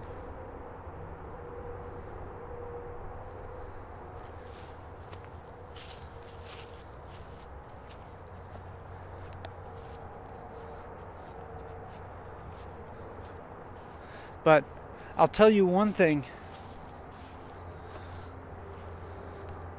is that on the part of my walk today, before I began filming on a sidewalk, I found this fidget spinner that my understanding is that these objects are of widespread popularity in Western culture at the moment, and so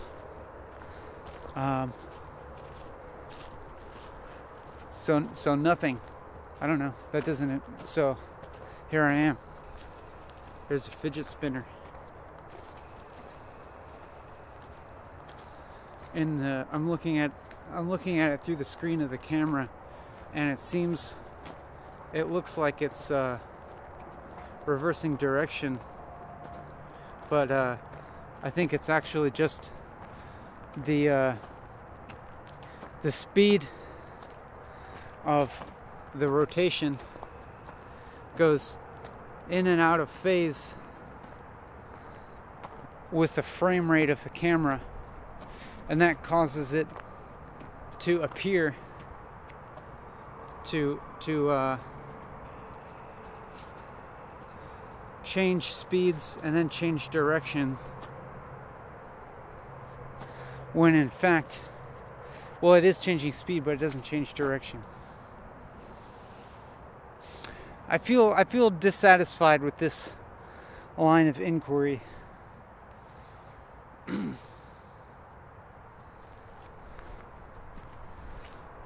It feels as if I'm taking refuge here in an external stimulus. And maybe I've become inclined to doing that because of tiredness.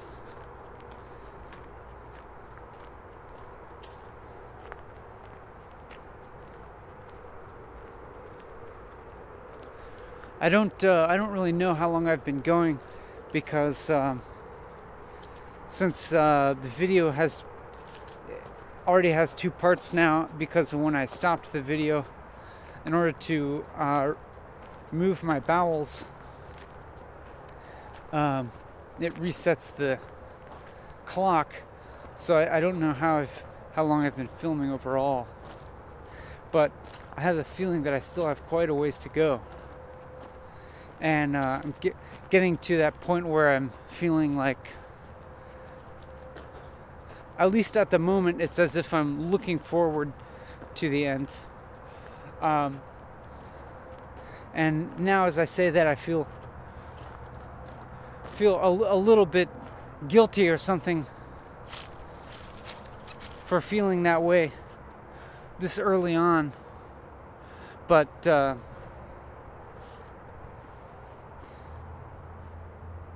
it seems pretty likely that I'll have some form of a second wind, physically and or mentally.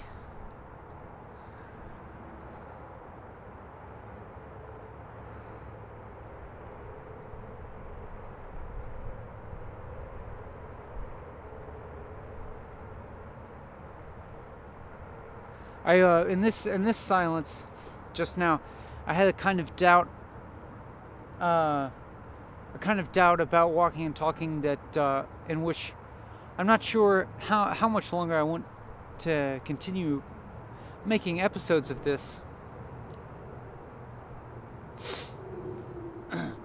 But for the meantime, I'll just allow that to exist, that thought to exist as it is. So I never really have to decide. I only just decide to make another episode when I decide. I just make another episode when I decide to make another episode.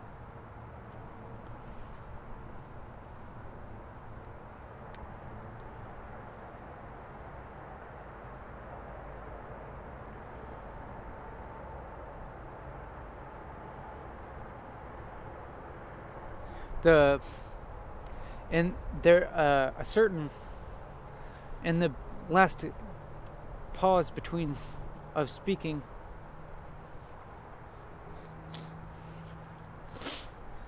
I had a feeling of normalcy, of just like experiencing the world unmediated right now.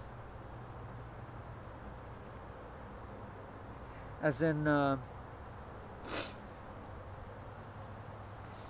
was just sitting here experiencing like the feeling of the sun and the sound of the highway, which you can probably hear. And not feeling any extraordinary feelings of like the sublime or beauty of nature or anything special like that, but at least feeling some kind of like I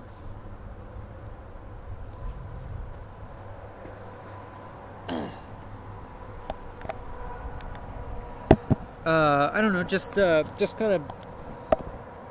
kind of perceiving. Setting the camera down for a moment.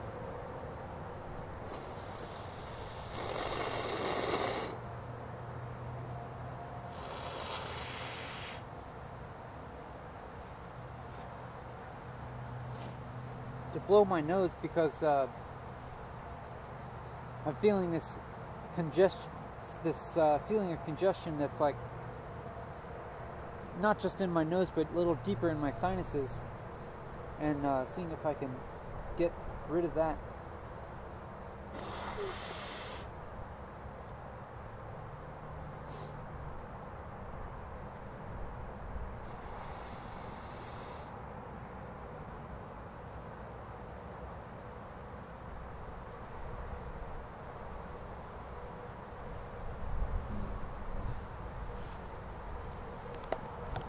I think that this is the first time I've felt this amount of congestion while walking and talking, and I'm wondering if it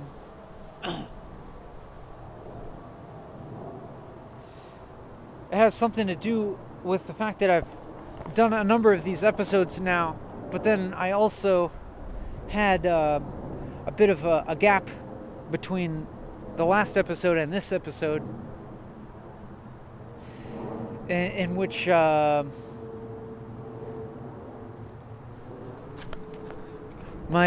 body has perhaps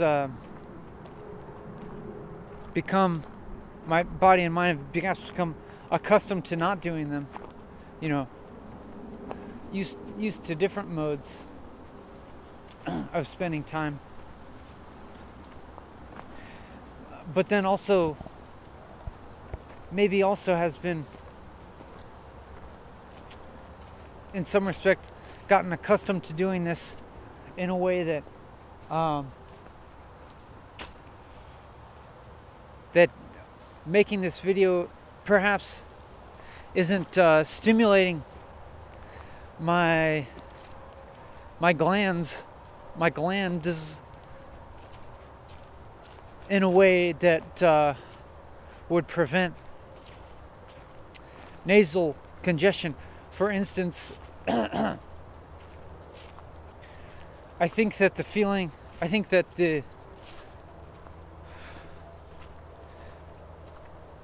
of like adrenaline, experiencing adrenaline being present in my bloodstream tends to clear up nasal congestion. And so when doing something like a performance that where it seems like something is at stake, you know, certain minor bodily maladies will disappear for the duration of the performance. But at this current time, for whatever reason, there's some mild sinus congestion that's not disappearing. Or, I don't know, maybe I'm feeling some relief from it at the moment. And a mild feeling of tiredness that is persisting, but to be honest with you, the fact is that I had a small amount of caffeine yesterday, maybe like a third a cup of coffee or something. And I almost never drink coffee, and I very rarely drink any caffeine at all. But I had like a cup of coffee because it was left over from coffee that a friend of mine made. So it was available and was not going to be used otherwise. And also, I wanted it to kind of contribute to my energy level for something, in order to do something that I felt mattered. And so now, today, I think it's likely that I'm feeling a slight amount of withdrawal from that, even from, you know, just like one day of having caffeine. The next day, I'll feel a slight deficit of energy. But and so, you know, I could have chosen to consume caffeine again today in order to increase my energy level for walking and talking, but I recognized that that would just continue this cycle, and I would be running on an increasing deficit of energy, which would not benefit me nor you in the long run. And so I chose to do this episode of Walking and Talking without any caffeine, in order to, and being aware that it's possible that I'd feel a slight deficit of energy in doing it, which in a way could hamper my performance. which is a slight disadvantage in the present moment, I think. I'll try and qualify that later, but in the long run, I think should be beneficial. That I don't that my body does not begin to have to take into account caffeine as a normal part of its equilibrium. And so I wanted to basically I think that I'm coming back into a state of equilibrium by not using caffeine.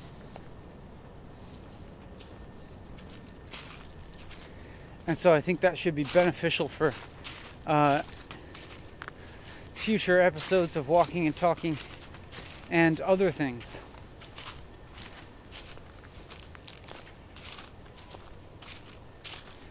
And to qualify the statement that the mild deficit of energy may be a disadvantage in the short term, it may not be entirely true in that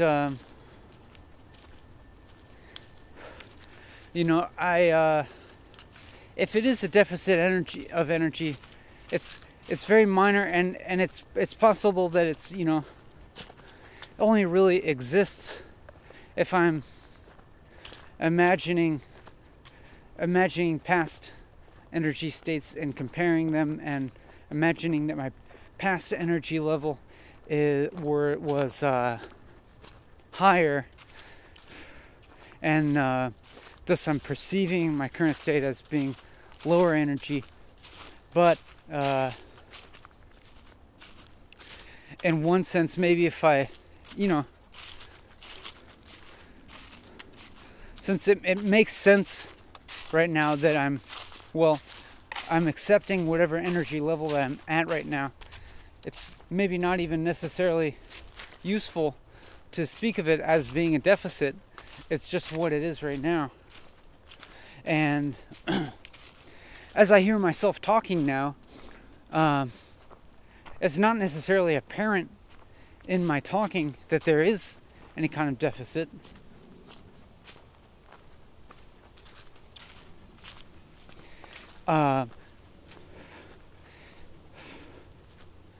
It could be just kind of a component of my subjective experience that maybe it requires a little bit more effort expended. I don't know exactly where that effort comes from, where that energy comes from.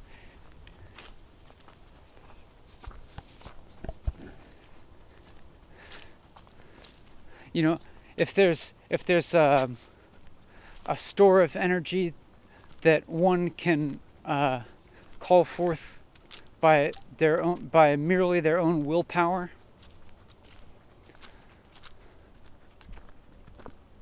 then maybe that's what I'm using some of today.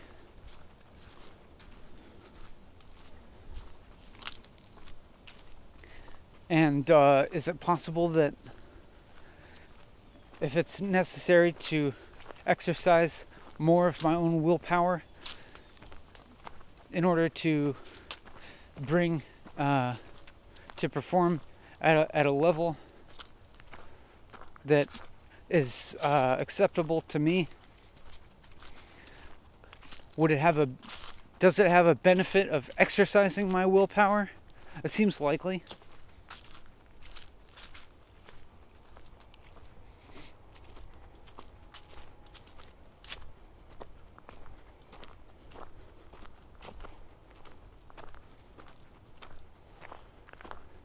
And moreover,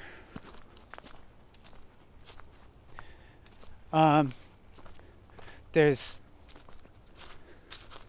the choice not to use any minor amount of caffeine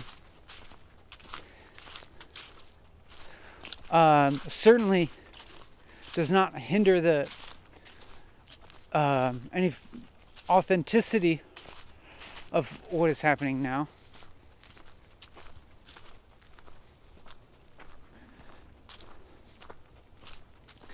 And there could be, in fact, valuable things to learn about this experience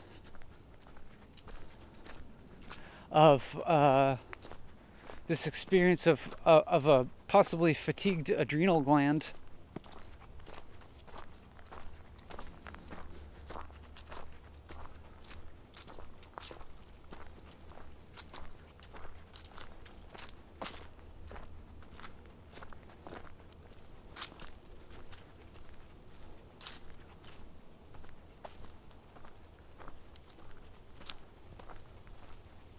But it seems like it's about time now to maybe just move on thought-wise and just behave as if everything was in equilibrium.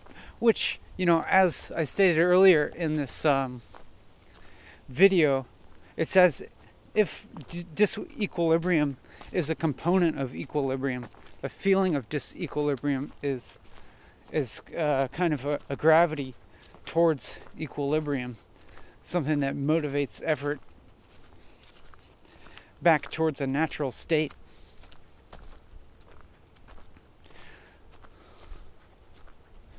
And so, as such, I'm not really sure whether I'm in disequilibrium or equilibrium, and I'm not sure if it's necessary at the moment to make a distinction between the two.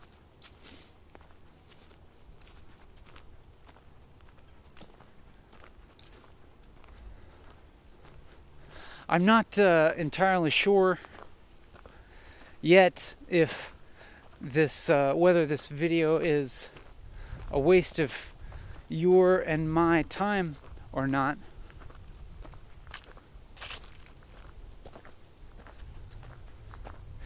But to make a judgment like that seems to require some kind of system of valuation of how time should be spent.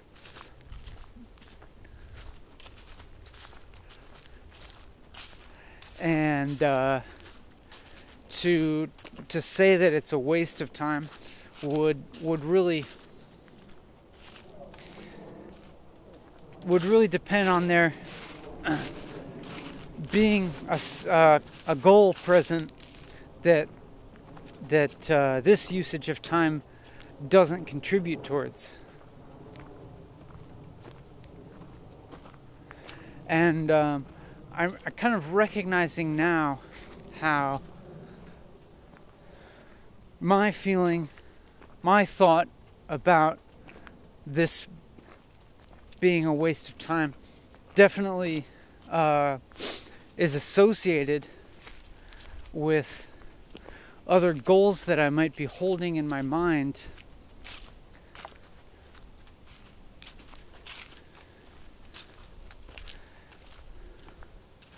that which I may have varying levels of awareness of them as goals.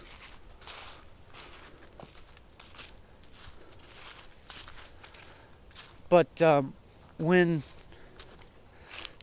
since I'm a person who tends to be involved in many different activities, and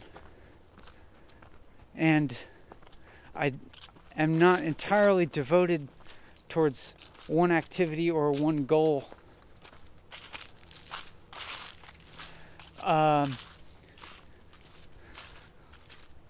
it seems that in the time between walking and talking, when I'm engaged in other activities, my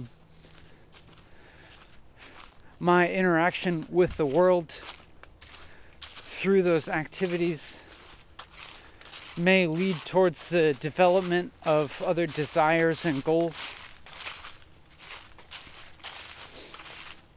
which could remain in my mind when I return to walking and talking.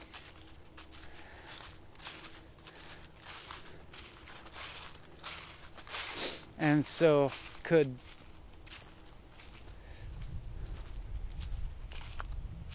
here I've walked through this trail and ended up at a road where I've never been before. Maybe I'll walk a little bit on the road.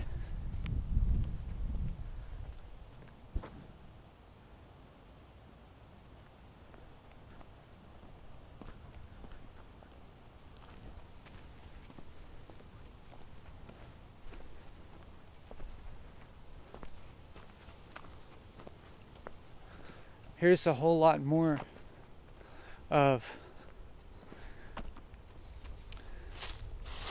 this knocked over dead grass or whatever it is in mounds. And now I'm thinking it's probably not caused by deer. There's a car coming on the road. So I don't have to do anything.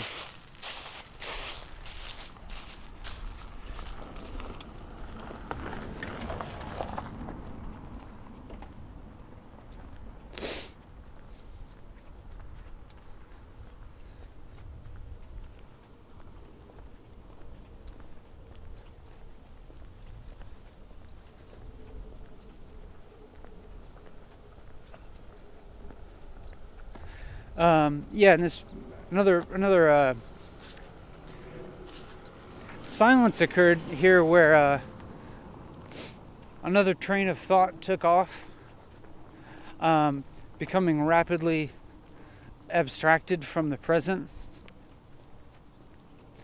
And interestingly, the train of thought seemed to manifest a lot of some other goals and desires, and kind of be like speculating about the future and exploring options for things that I could do, and like rapidly formulating other life goals just in the span of a few seconds. In the span of a few seconds, my mind took off to like just very quickly consider a few alternative life paths that would be very much different than what I'm doing now.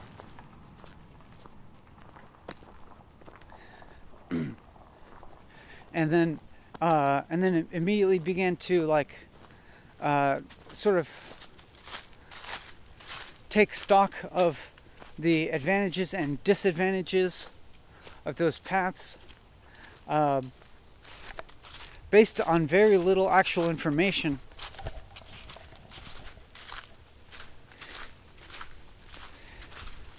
And, start to weigh the advantages and disadvantages against each other. And and then I realized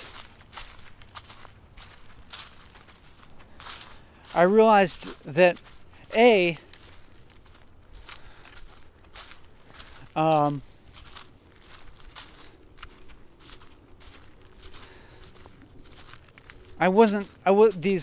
these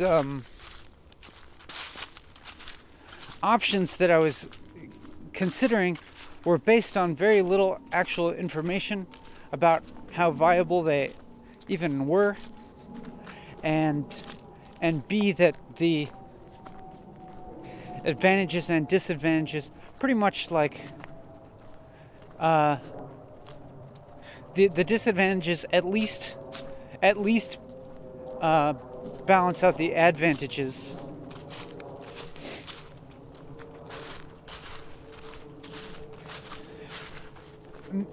Making it at best a neutral option. I think, you never really know because I have very little information.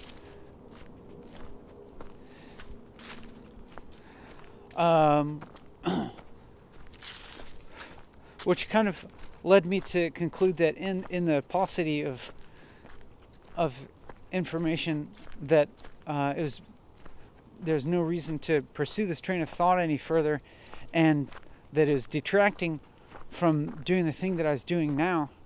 But it wasn't actually detracting from it,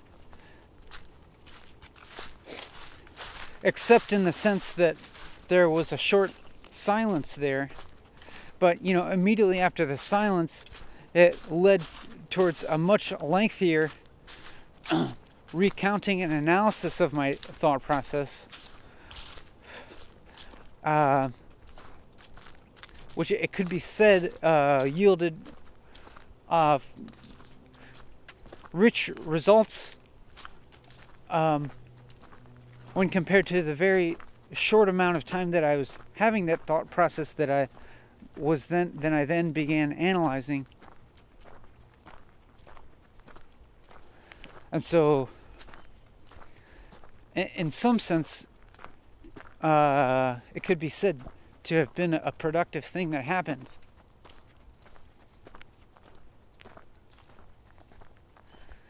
But only productive if we assume that any of the thoughts being relayed here have value at all.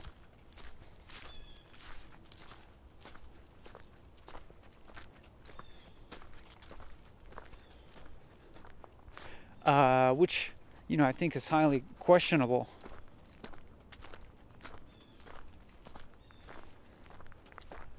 After I said that, highly questionable, I had a slight sense of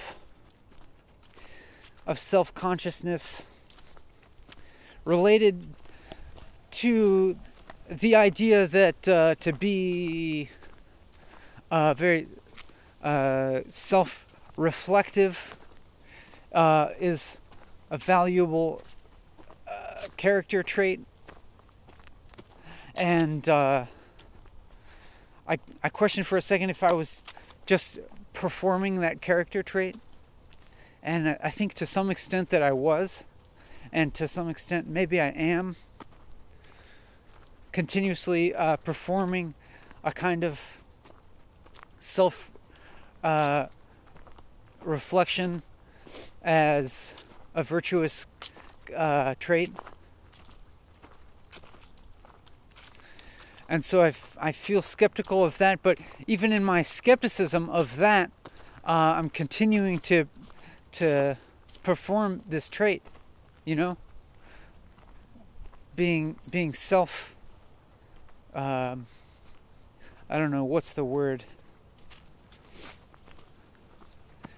Being critical of myself.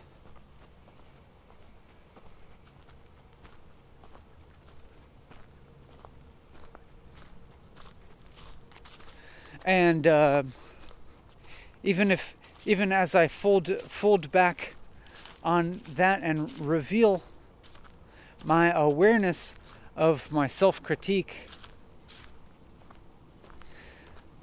I'm once again continuing that activity and just continuing to level it up and keep doing the same thing over and over again. Even if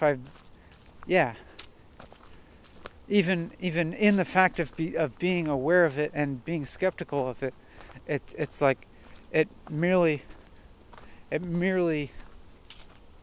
perpetuates this trait of skepticism,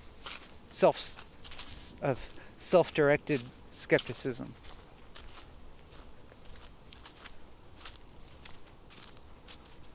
But maybe at this point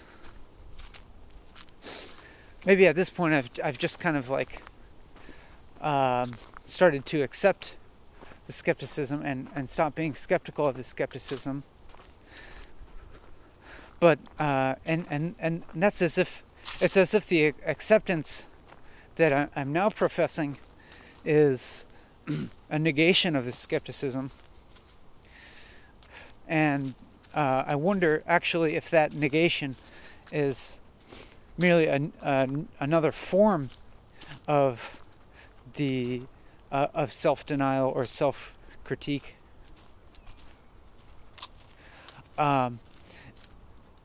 In that it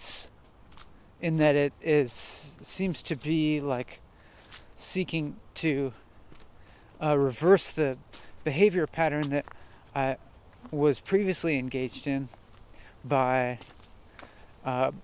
introducing a new practice of acceptance as opposed to skepticism and self-criticism.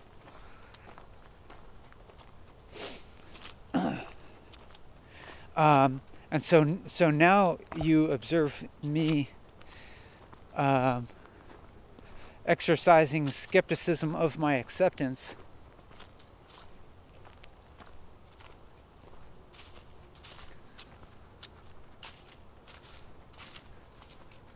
And I'm not sure what's going to happen next.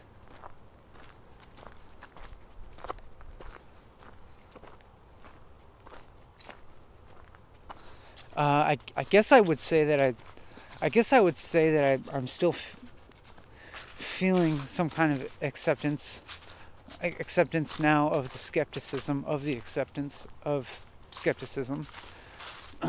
But as I just now listened to myself rattle off that kind of repetitive chain there.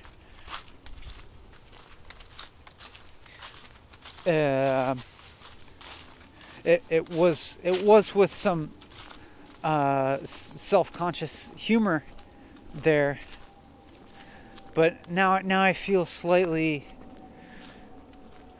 Now I feel a little bit critical of that humorous aspect because of it taking on a form that I can recognize in my past words, in things I've said in the past, and in other people's words. A similar form of humorous layering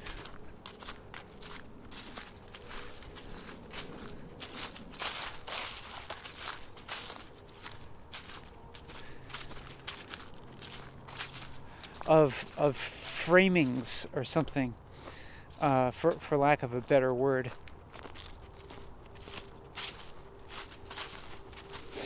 I feel I had the thought just now that the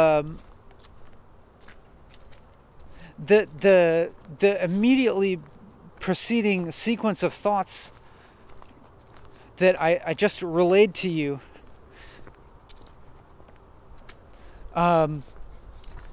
may have resulted in a mild confusion. That is, it was a somewhat long and somewhat complicated train of thought, I think, in that it would be somewhat challenging for me to go back over it and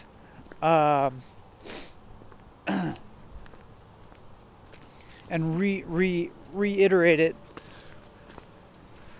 or restate it, which and I had that feeling, and with also an accompanying awareness that you may not have completely followed that train of thought, or you may be having an experience right now of feeling like you don't fully understand the train of thought that we're on right now, or that you haven't fully been following along and comprehending everything together. But I think if you are having that experience, I think it's not necessarily that you haven't followed the train of thought. In all likelihood, I think there's a good chance that you are following along. But because you're following along closely, you may not actually have time to piece all of it together into a cohesive picture, and that's perfectly fine and normal, I think, because I don't think I even have... I feel like I'm following along with what I'm saying so closely that I don't really have time to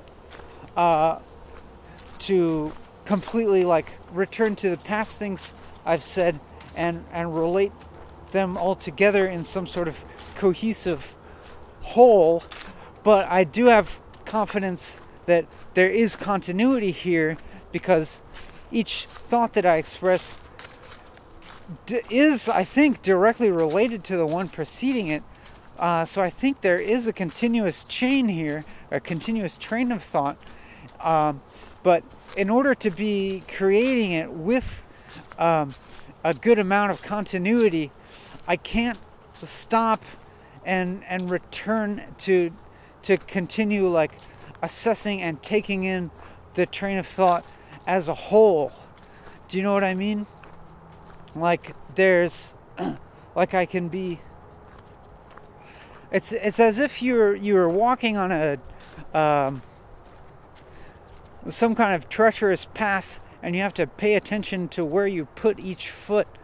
And so because you're paying attention to where you put each foot, you don't really have the extra mental capacity to be piecing together the trail as a whole, but you're confident that if you needed to, you could find your way back because of the kind of continuity of between each step that you've taken. So just now there was just a short gap after what I'm perceiving as to be a very long, unbroken train of thought, which is something that I am relishing in the memory of it. And it's as if now in retrospect I'm appreciating its unbrokenness, and perhaps has some element of flow to it. Also, I'm recognizing now that in the physical realm I'm walking downhill, which is the opposite of the experience I had a little while ago when I was walking uphill and being more acutely aware of my physical and mental tiredness while I was walking up the hill. Now as I'm walking down the hill, I'm also experiencing my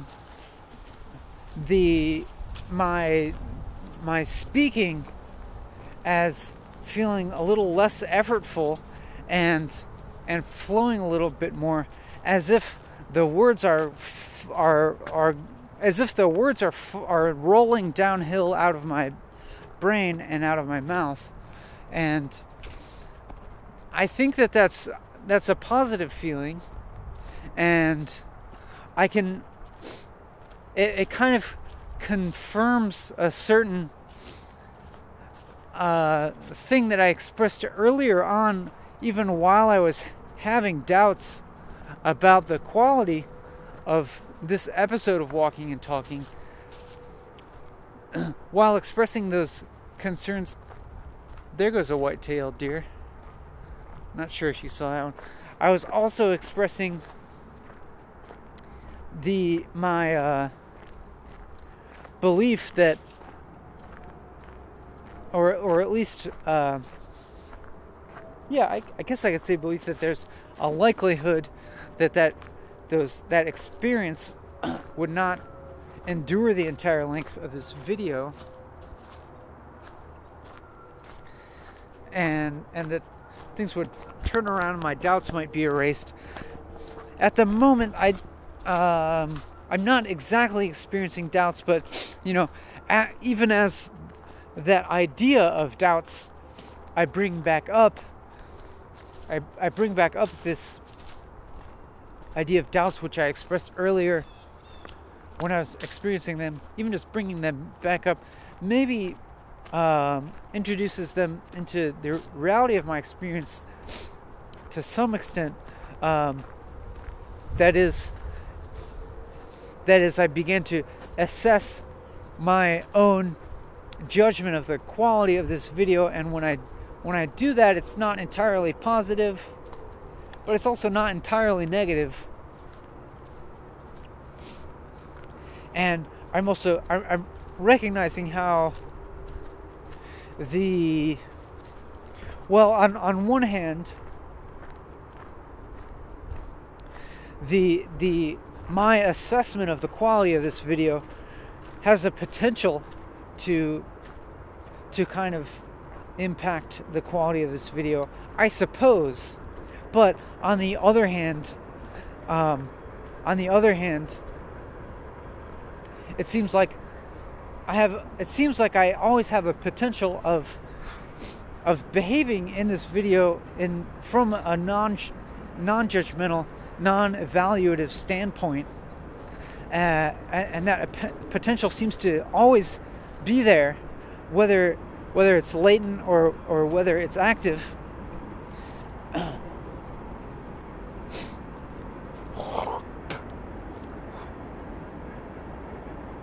And so, even with the presence of doubt, that potential is still there, and it's as if there's always the potential to make meaning out of something that I previously had a lot of doubts about, or that seemed in the moment like it was not of high quality, like it was of low quality, or like I was saying earlier, like low energy. I was talking about having, experiencing a deficit of energy, but continuing on in the face of whatever perceived disadvantages I might have been having, with a certain kind of confidence or awareness that underlaid that, was underlying that, which in my present experience now, that confidence seems to have been warranted. I'm not sure if it was exactly confidence or if it was merely just not exactly confidence, but a faith in the process. I feel that faith confirmed in my present experience, wherein the aspects of this video that I am remembering now, of past moments, which in their moment were of a very uncertain value, in my present experience seem to be making sense, and it's as if what is happening in my thought process now is making those things meaningful in retrospect. And if you've been listening this entire time, I think there's a good chance that you're having the same experience. And if so, I at the moment I'm not experiencing doubts about whether this is a waste of time or not. The doubts always have potential to return, and in in my current state, I feel completely accepting of that, and accepting of the inevitability of them returning, but also feel an acceptance of the doubts themselves, and aware of the meaning and value of them in their own right. I guess I say in their own right, but I actually mean as connected to a whole, and this video being a whole.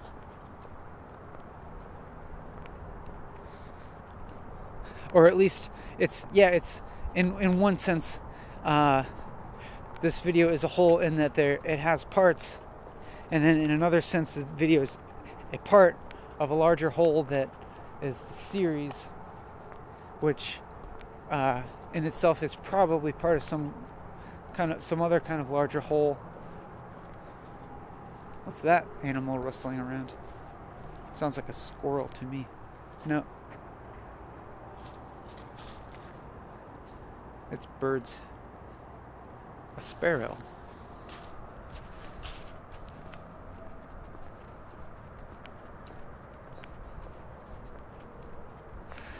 Another slight gap here,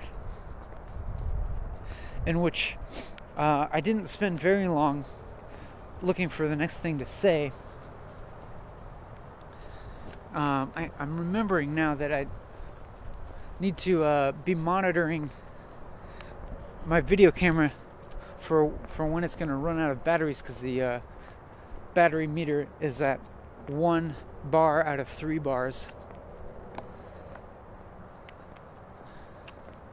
So it could still have, a third of its life left, but it could go out at some point, and just want to be aware of that so that I can not be walking and talking for a long time without recording it.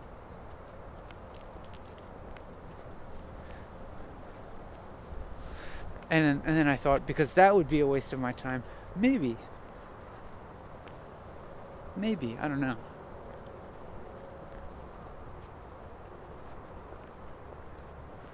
That's an interesting thought experiment to me. I'm walking and talking now, and I'm filming it, and I'm doing it with an awareness of you, the listener.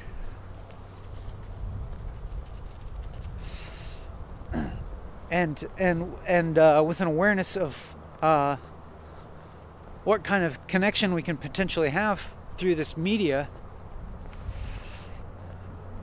or medium, and that awareness has an enormous impact on my current behavior and my current mind state.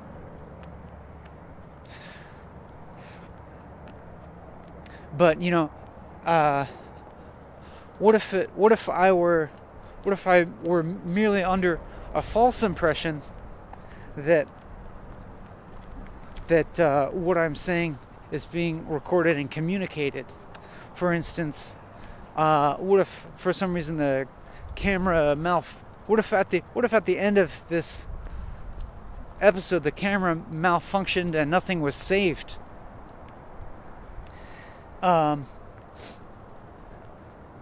Would it then be a waste of my time retrospectively? It's like it can't possibly change my past experience. Like right now I would say that my time does not feel wasted.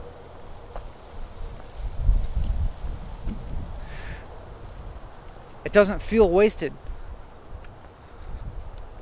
So if the video didn't get recorded and communicated, I would feel disappointed if that happened. But would that mean that this time that I'm experiencing now is actually wasted? Maybe, yeah, and I think in a sense.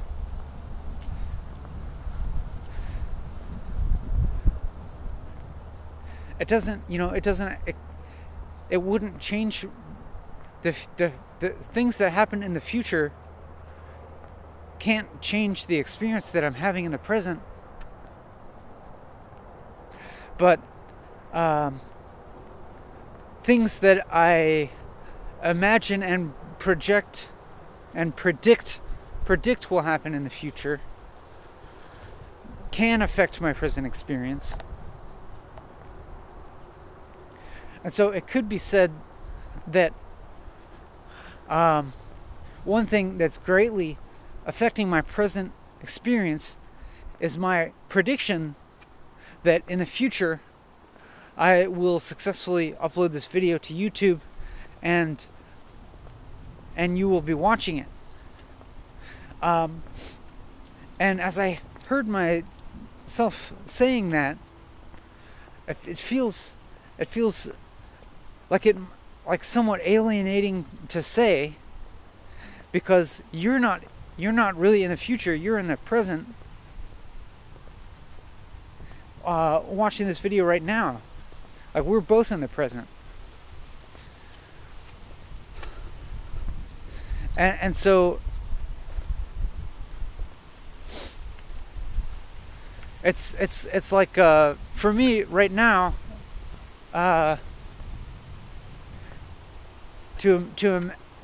it's almost as if imagining the future is kind of an alienating activity for me and for you.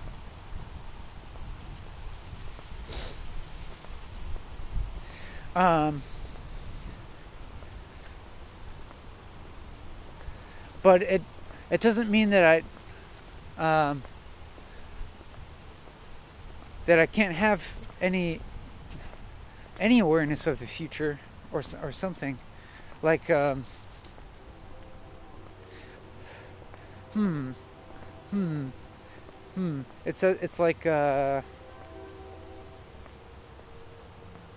it's like my behavior now is somewhat related. I guess it's related in a way to something that I expect to happen in the future, or something that I expect to do in the future.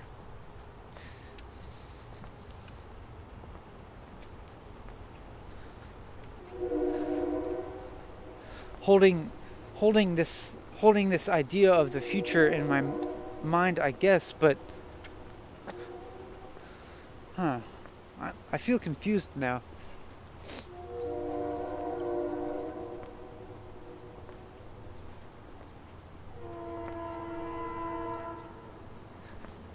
Because, I don't know, my experience now I would describe my experience now as feeling very present, as they say.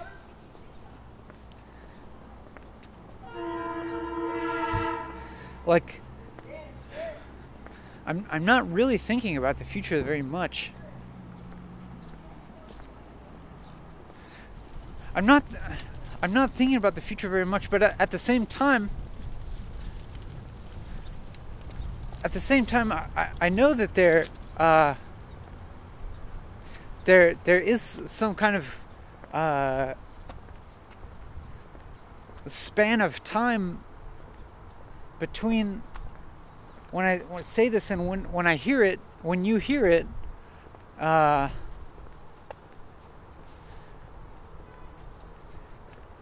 But at the same time, there's not,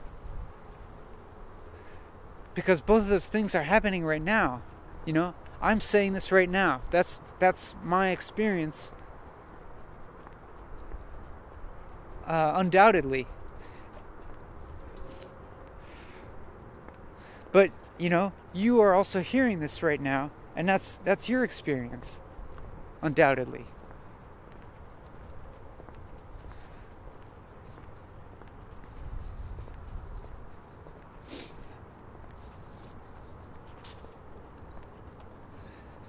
I think I've maybe talked about this in the past. It's funny, even on a completely different note though. This is like related, but kind of switching gears a little bit. Um,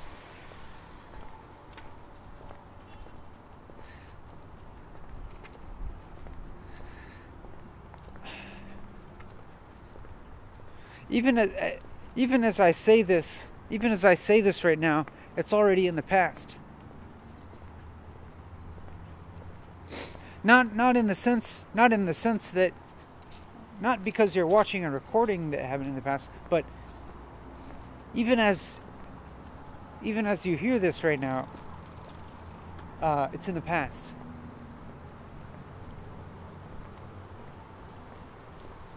You know what I'm saying? Like,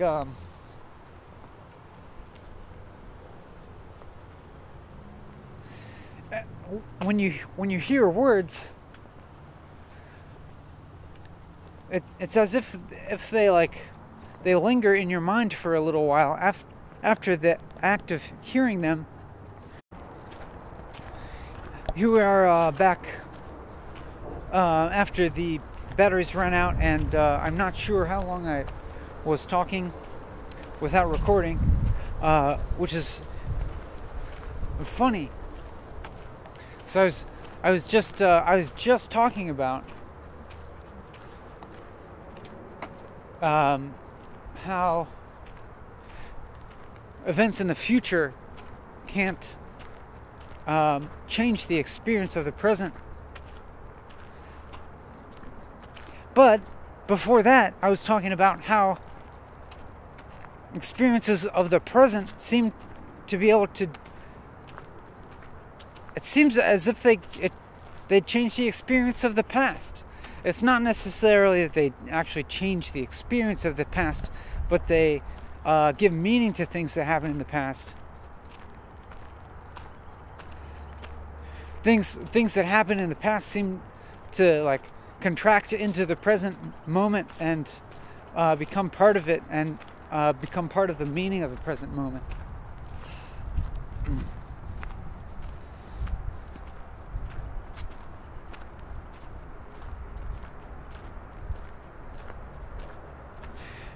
Anyways, before I realized that the camera was off, I was talking about how it necessarily takes time for your mind to make meaning of sounds that you hear, and especially, in the case of a sentence, you can't understand the full meaning of the sentence until it's over.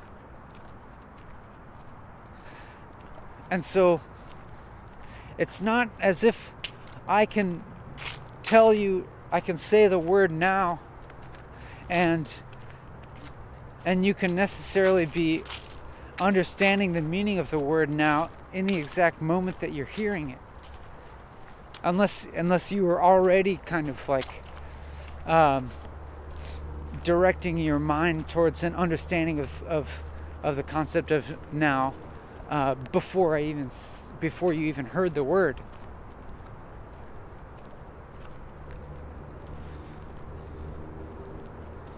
So that's what I mean when I say, even as you hear me saying this sentence now, it's already in the past. Like, by the time you understand what I'm saying, it's not in the present anymore. Or like, by the time you understand what I'm saying, it's already been said.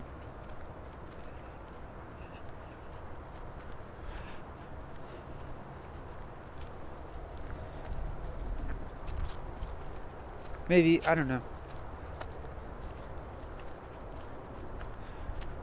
But I guess that's just a normal thing that doesn't really like. I'm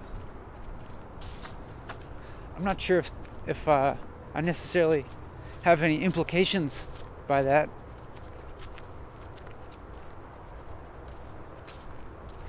It doesn't necessarily affect how we will communicate.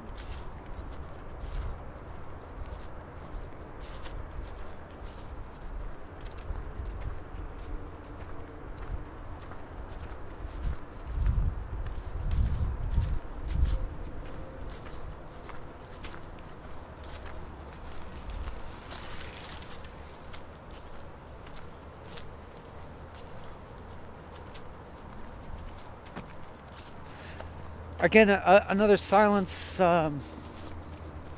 in which my thoughts raced off into abstract possibilities of alternate realities. And so, just going to continue talking here in order to rein in my stream of thought back into being present for this interaction with you. I call it an interaction in a sincere sense. That's what my experience is. That you listening to this impacts the way that my thought process moves, and it changes the way that I behave.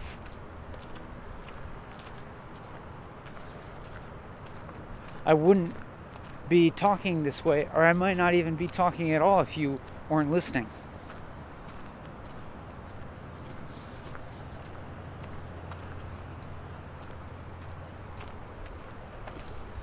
I know that there are some contradictions in that statement, but I'll just let them be and not necessarily spell them out.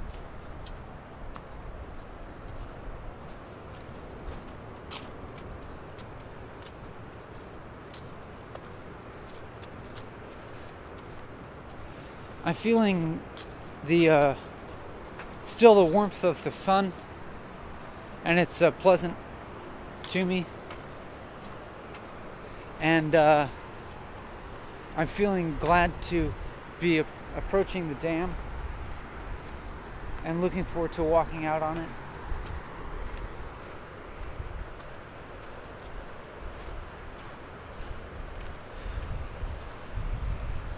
And the thought I was just having after I said that was like I was looking forward to something. I don't know. I'm just then I got a little bit flabbergasted by like a kind of tangle of self-judgments about the train of thought that I seem to be pursuing, and judging it as being a little bit facile or something. And so I just kind of abandoned it and then opted for describing my mild feeling of disgust. And I said the word flabbergasted, but I'm not really sure if that's the right word, the most accurate descriptor, or if it's just an amusing word to say.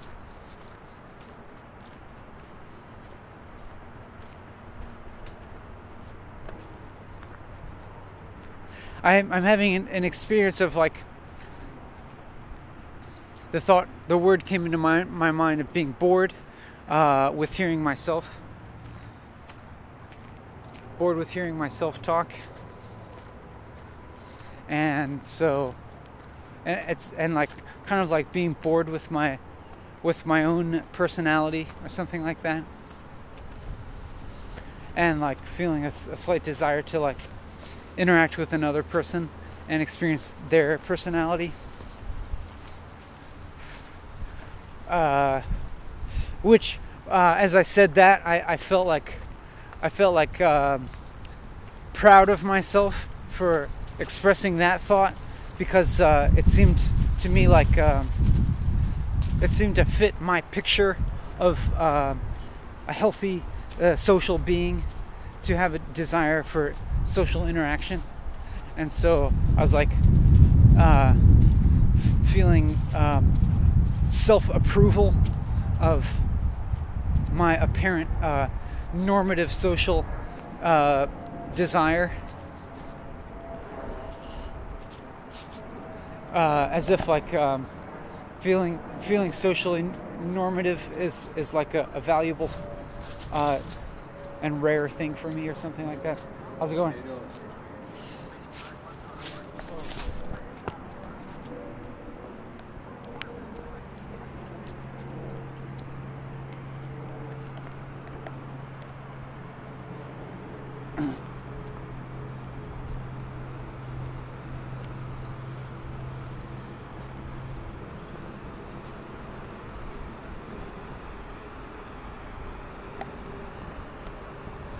And now I feel like then I felt slightly amused at I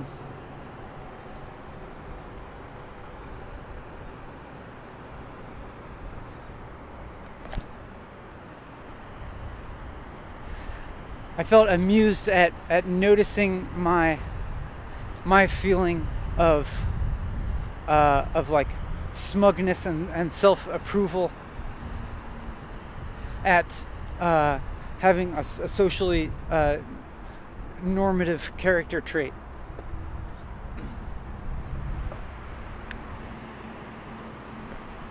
Apparently. But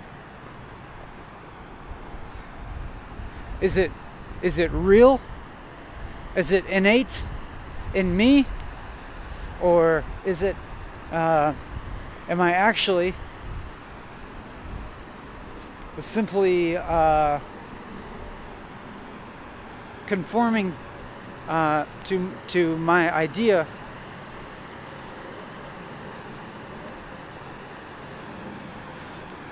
of a person that fits into society?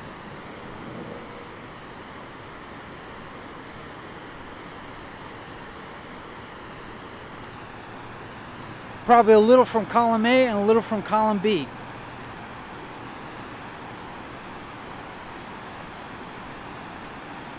Probably maybe a little more from column B. I don't know.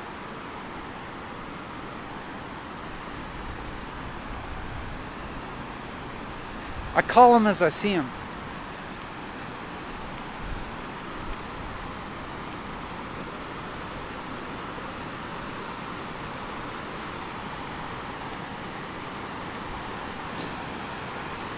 Here we are by the dam, and I'm really enjoying the sunlight here. And something about the sound and sight of this falling water is invigorating to me. But you know, maybe I'm just conforming to an idea that I have of a virtuous person who takes inspiration from the sights and sounds of nature, and not as if this dam is exactly nature. I'm sitting down now on a ledge, and it feels really good on my feet to be dangling them,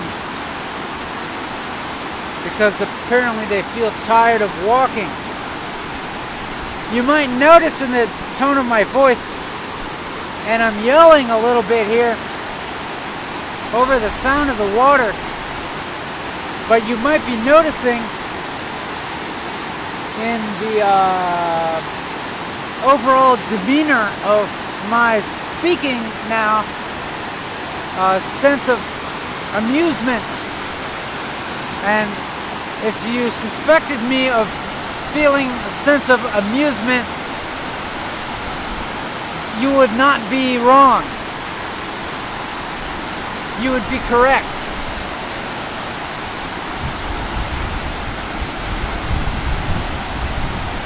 The sun is really, there's a glare of the sun coming off of that water that's causing me to squint and furrow my brow.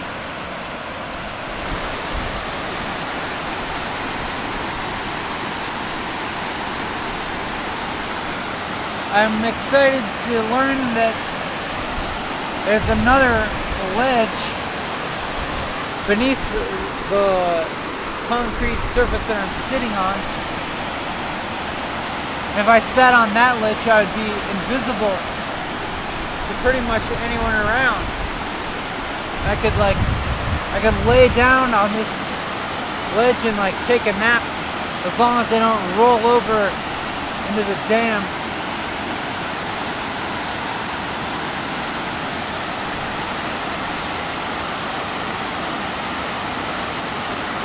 Now you may have noticed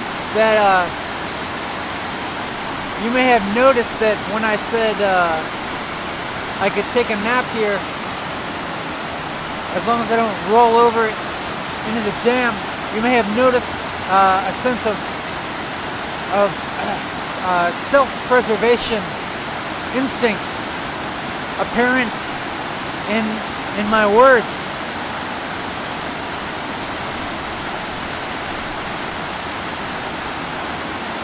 And I think that I was actually aware of that that self-preservational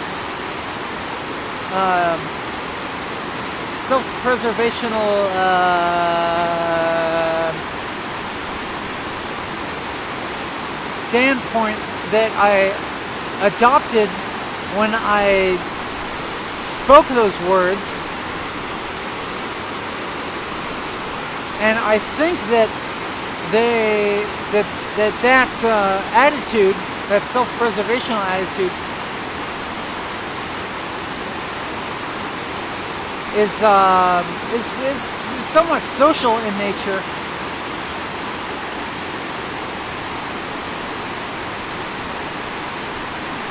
I could maybe even go so far as to say that it's a social construction.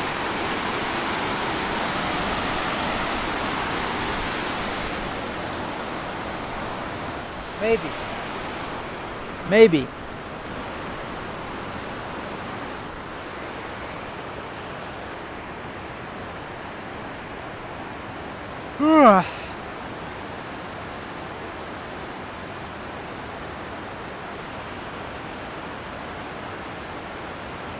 But you're probably thinking to yourself, no, it's not. Individual organisms have an innate self-preservation instinct.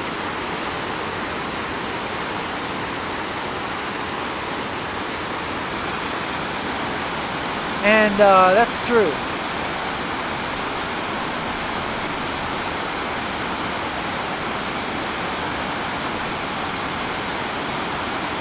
But when I said when I was saying that I could lay down on this ledge and take a nap as long as I don't roll off into the dam,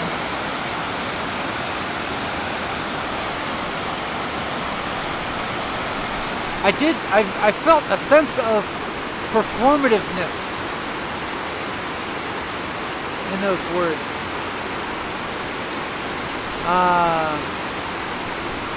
As if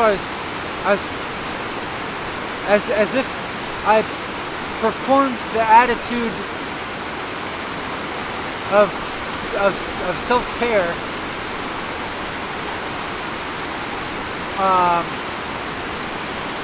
with an expectation of your approval.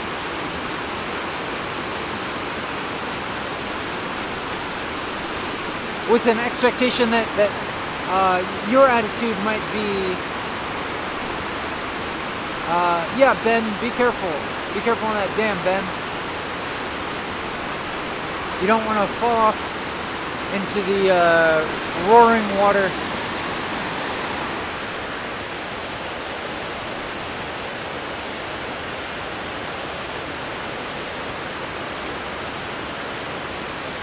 And so Ben, I applaud your sentiments when you audibly acknowledge the possible danger of taking a nap on this ledge next to a dam.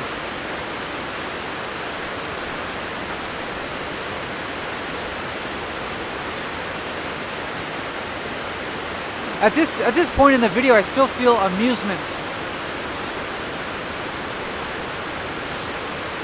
I'm not really thinking about whether the things that I'm saying are of value or original.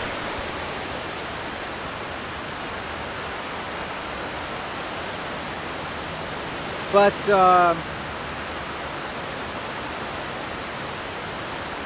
I'm just talking and finding some amusement in the things that I say, and I find amusement right now in filming my shadow, so you can see my shadow, but not me. you know, it seems like a decent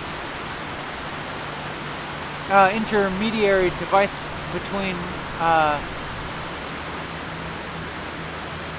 pointing the camera at myself and representing myself on the screen, or pointing the camera outwards and representing my point of view. But by filling my shadow here, I can have both. You are in fact seeing my point of view, and you are also seeing a doubly mediated representation of myself as a body in the way that it's blocking the light from the sun.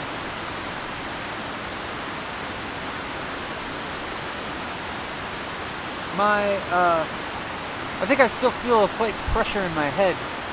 I just wanted to say that and say something a little bit more banal to like balance out saying something that could be perceived as having pretensions towards profundity when I spoke about my shadow as being the blocked light from the sun, as if that's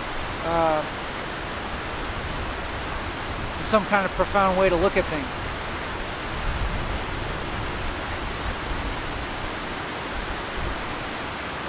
Which I hope it's very apparent that I don't consider it to be that.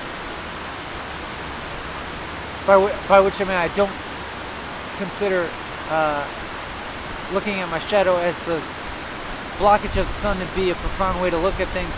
But now, as I'm saying that, I'm actually revealing even my great pretension of my own my own level of profundity in my own thought as being so lofty that these things that you might think are profound actually aren't profound to me. They're just everyday to me. They're mundane to me.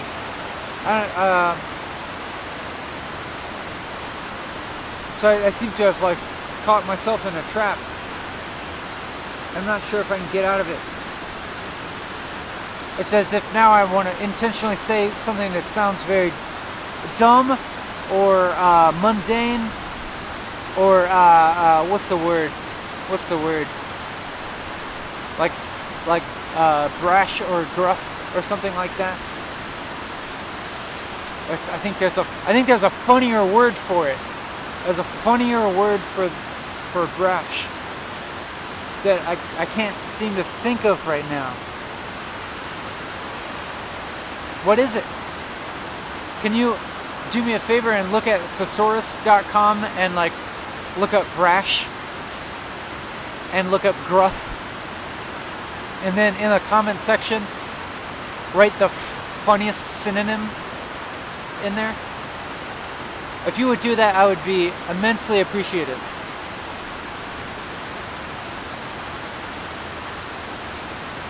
Once again, just to repeat that, if you're up for it, and I think you might be, because I think this might be a amusing activity, is go to thesaurus.com and type in brash or gruff in the search box, and just like in the comment section, write the funniest words that come up as in the synonyms.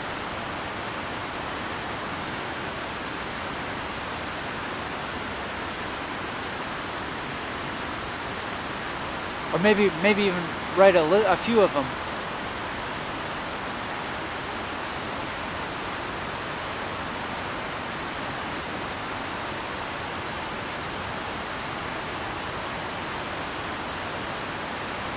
Maybe another one that might be fun to look up also is infantile. Infantile might have some very funny synonyms.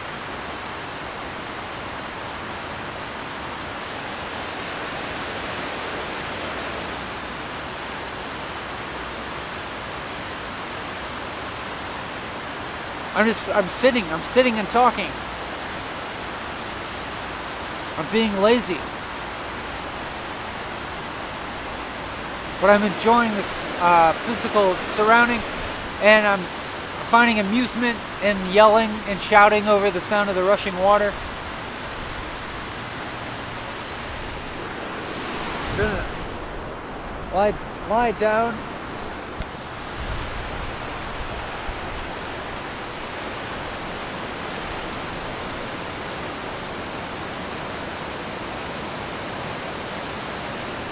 Point the camera at the sun.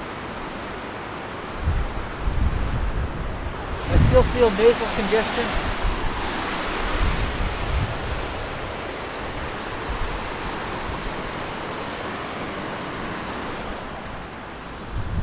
There's the shadow of my legs.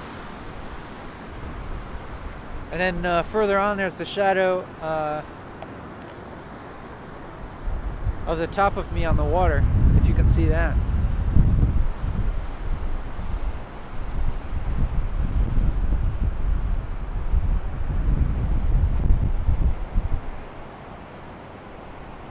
I'm still taking into account, into consideration, those viewers who are not actually viewers, but just mainly just listeners. So if you're just a listener and not a viewer, rest assured that you're not really missing out on anything important, because I'm describing everything. I'm looking at a little swirling pool of water where there's some leaves and debris swirling around and around in a very tight circle, in a place where a fallen tree has entered the water, and there's a Y in the branches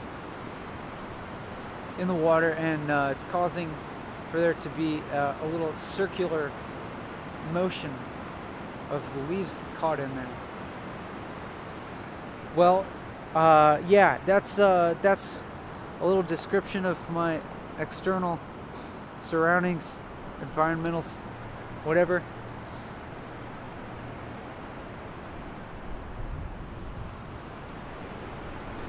I guess I'll start walking back.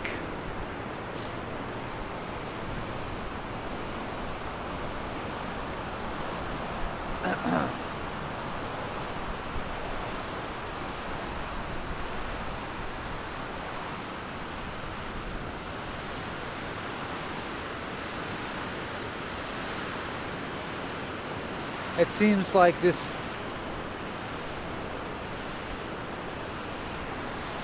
episode of Walking and Talking has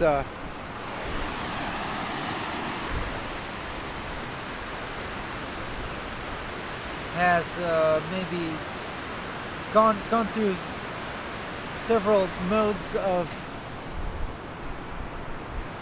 some different emotional modes. And the most recent one is one of amusement.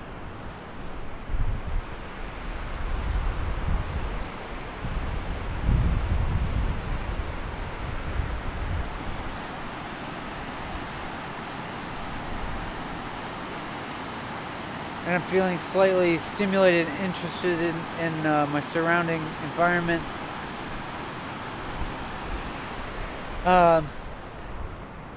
Maybe it's possible that I'm starting to move onto something different now. Also, the temperature is maybe beginning to drop a little bit, or at least while I'm walking on this dam here, there's a little bit more wind, and so it's a little I feel a little bit colder, but not uncomfortable.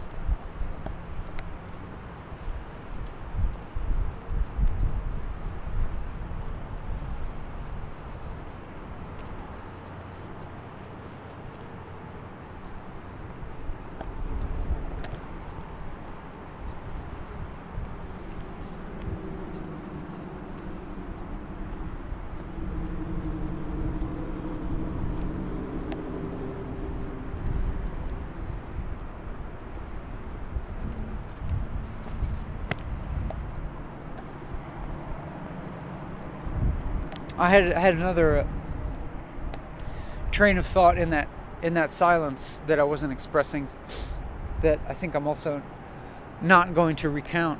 Not that it was anything like scandalous or anything like that. Just that it seemed a little bit irrelevant. And so here I am, just kind of, I'm walking in between a large amount of goose poop, and just trying not to step in the goose poop, and making sure that I don't fall off the edge of the dam. As those of you who profess to have concern for your fellow humans will approve of my safety considerations, and those of you with genuine malice will disapprove of.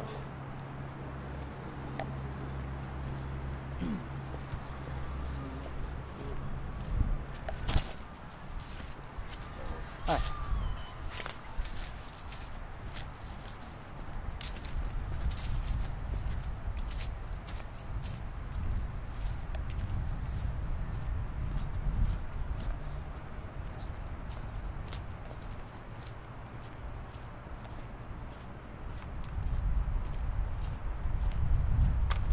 I would describe my mood as fairly positive right now.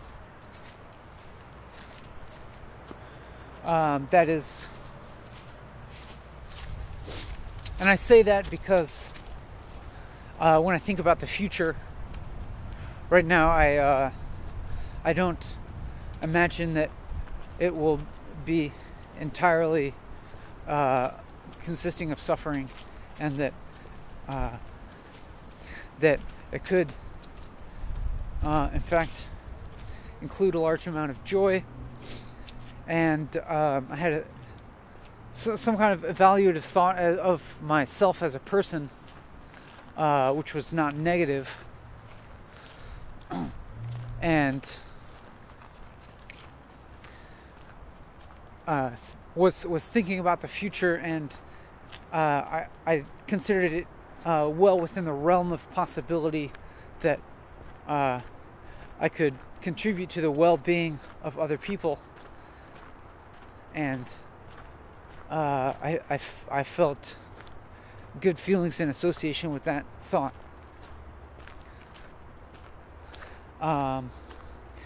And you may recognize these as the types of thoughts associated with a mentally healthy person. So there you have it.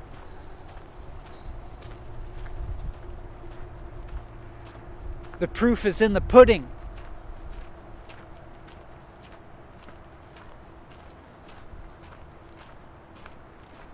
As you may have guessed, I'm still feeling amusement.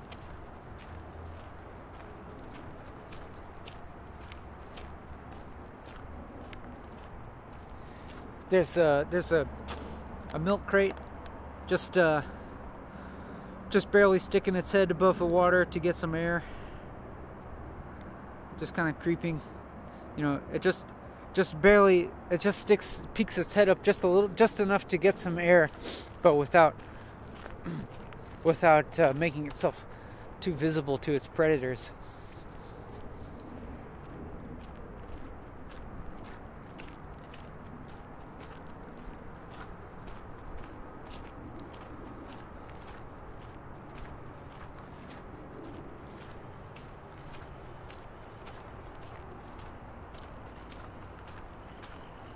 It's the milk crate's natural predators include semi-trucks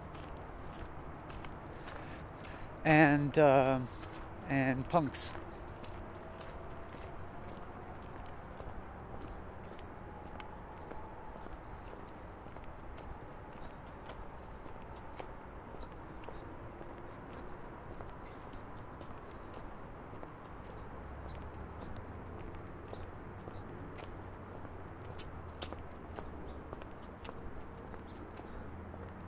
Maybe you hear this bird.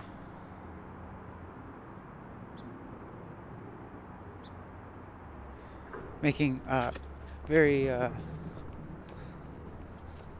short little chirps that have a faster decay than their attack. As if the attack were kind of like the syllable w, like W, and the end of the chirp being more like a letter P, but not exactly. And so, like, if I was gonna try and visualize the sound of that bird's chirp, it would be like a tiny yellow ramp. But I'm wondering if you know, the ramp going from, you know, starting small at the left side and then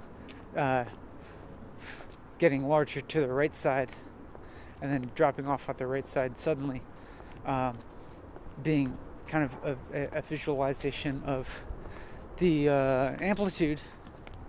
And yellow for some reason in my mind equates to the high pitch of the chirp. But I'm also wondering if this shape in my mind is related to the beak of a bird, which is pretty much looks, you know, just like what I've been describing. It's like a little tiny yellow ramp, at least for some birds.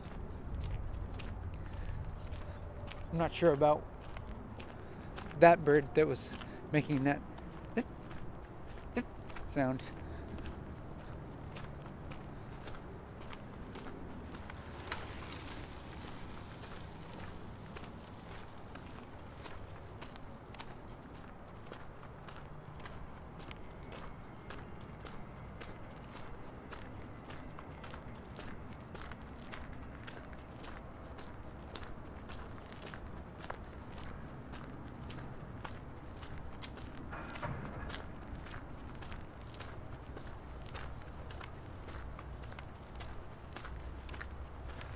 Again, my mind running off on a, I think, irrelevant train of thought that is irrelevant, but then had some amount of emotional valence, and now I'm thinking about the relation between the slightly whimsical and fantastical nature of the thoughts I was just describing, and somewhat indulging in an amusing way, and their relation to a subsequent train of thought that seemed to have, that contained within it some kind of sad or concerned emotional valences. But I think it's not subject matter that I'm interested in getting into. But at the same time, it's like I wonder now if this equates to leaving something out, or a lack of truthfulness. But at least in the moment, I'm being truthful about something that I'm leaving out, and can assure you that it's that I think it is in your and my best interest. But as the longer that I go on, it seems like the more significance I'm giving to this thing that I'm leaving out.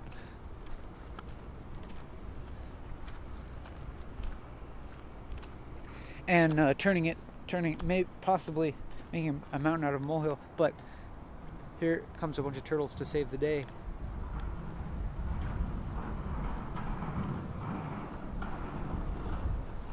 Thank you, turtles, for rescuing me from that train of thought.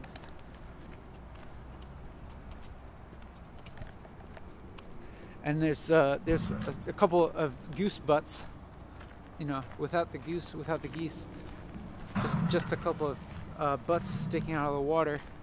Oh no! Now there's the top of the goose. No, now there's just a butt. There's another one.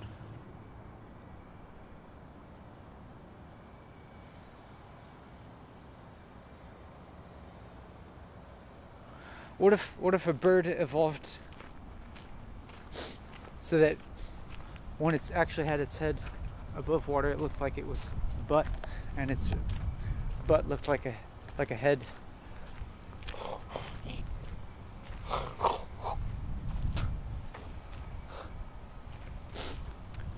That way, if the bird's butt looked like a head, then if it had an aerial predator, then or maybe even aquatic predator, the predator wouldn't think to attack when the bird is, you know, looking. The aerial predator wouldn't think to attack the bird while its head is underwater, and because it looks like it's, you know, alert and aware and observing. And the aquatic predator wouldn't think to attack the butt of the goose because it looks like a head, and it looks like the goose would be aware of the predator. Anyway, I'm judging this train of thought as being perhaps a slight waste of time.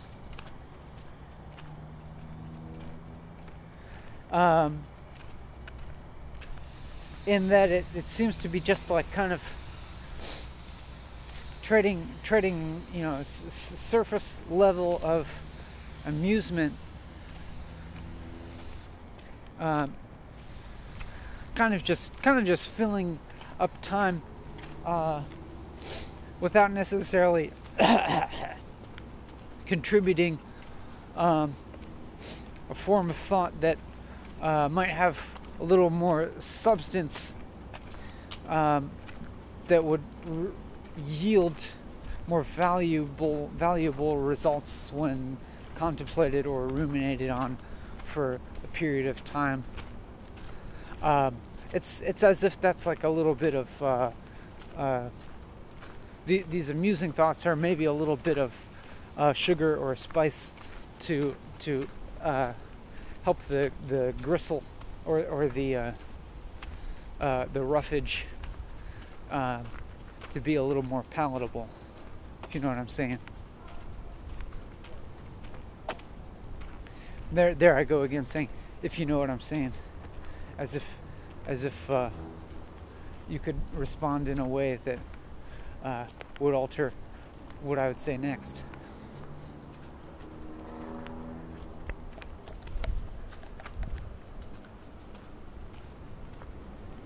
I hope that you found some interesting synonyms for brash and gruff and maybe infantile. I'm looking forward to reading them. But, you know, of course, if you didn't put them in the comments, I can just look them up myself. But, you know, it might be an amusing activity for everybody here on YouTube.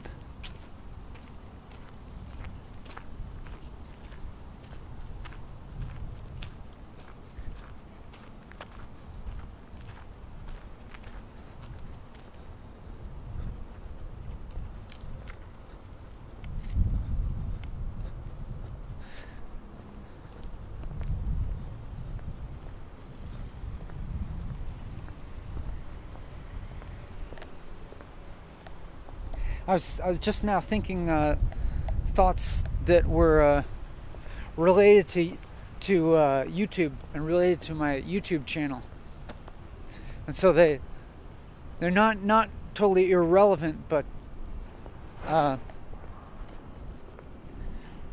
was questioning whether to say them or not, and I think I opted not to say them, even though they may be interesting.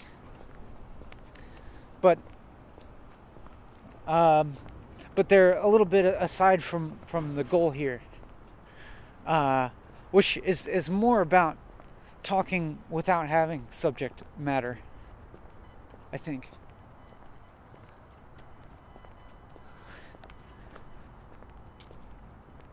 I think I'm getting somewhere close to the end of this video. I'm not far off, I'm pretty sure. But, you know, it just ends whenever the memory card runs out.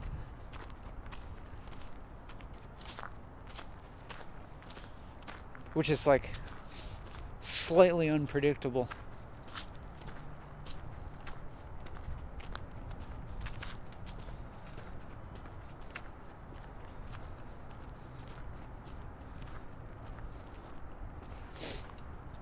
I'm getting close to the bridge where I stashed my other clothing layers, so I'll have to retrieve them. But it's probably still a little too warm to put them both on. But this is also extrinsic to the goal of this video, and I'm just gonna like try and unfurrow my brain again.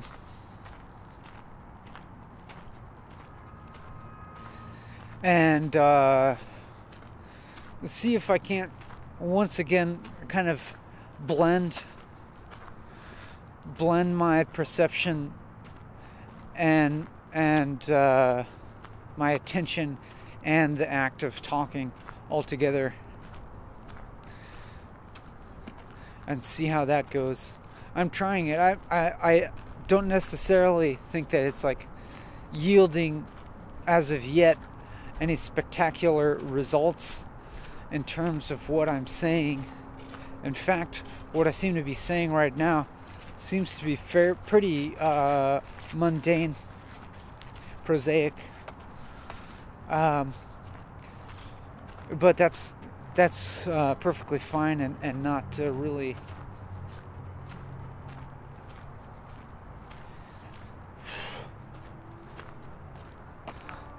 not really a problem.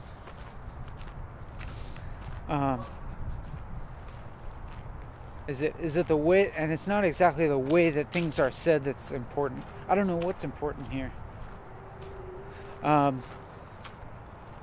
But I guess it's continuing to talk. It really is the goal. And to do it without using some kind of subject matter as a kind of crutch or like thing to fill space with, but it's to actually talk in a way that does create connection between you and I, as much as might be possible in this mediated format.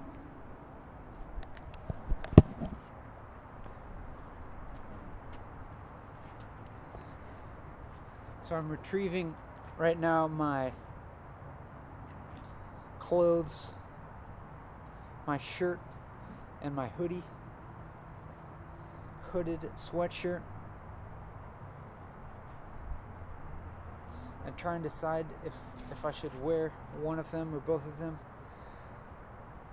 I think I'm going to wear one of them and carry the other one. I'm still feeling as if I may be failing in some respect, but it's not necessary to continue what could potentially become a cycle of self-fulfilling prophecy of failing.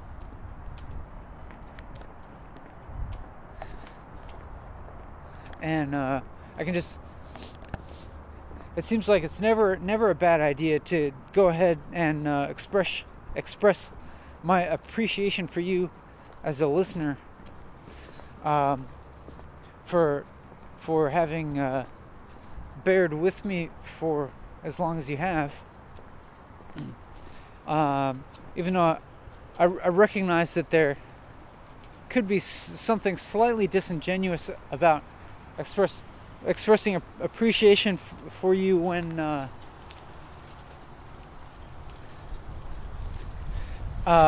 in some sense, my awareness of you is mediated by my my sense of time of you being in the future as compared to my present experience. But it's not disingenuous because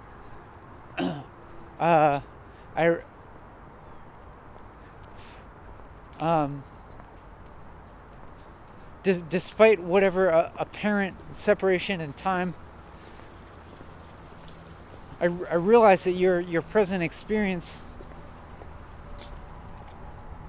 is entirely real, and in fact, it's maybe the only thing that's real. Is your present experience right now? I mean, like what else is there besides your experience of the present? You have memories of the past and projections about the future, but as I've probably reiterated a bunch of times during this, like I think that those things all exist in the present as you experience them in the present. You experience your memories of the past in the present, and you experience your predictions about the future in the present, in relation to your memories of the past, and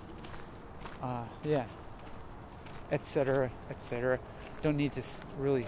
I'm not finding myself as particularly interested in rehashing that idea.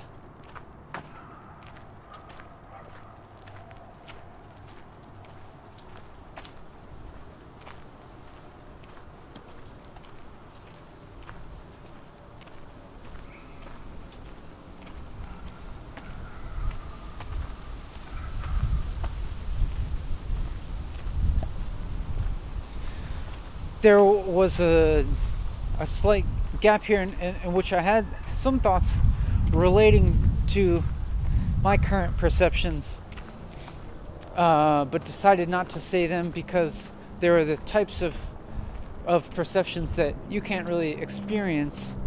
Like, for example, I noticed that I was starting to feel a little hungry, and that I was starting to kind of look forward to finishing this episode so that I could indulge my other needs for, rest and food, basically. But here I am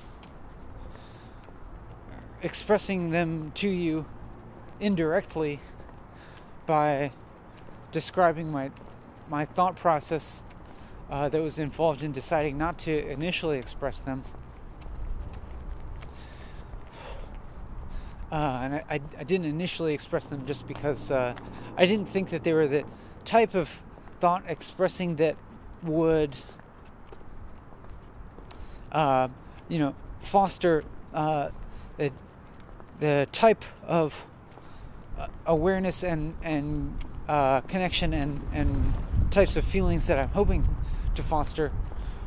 Now that I ask myself what those might be, I'm not entirely sure. I don't have an entirely defined goal of effects that I'm hoping to achieve here. And when I hear myself say that, I feel a little bit critical of what I'm doing here.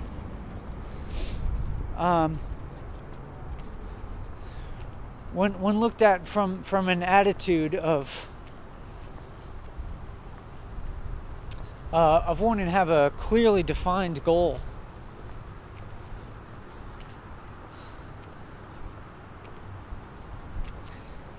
And I'm wondering now if perhaps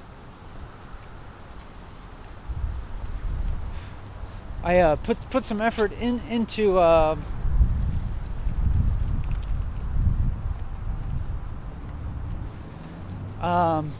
investigating with a little more depth what goal or purpose I have in walking and talking.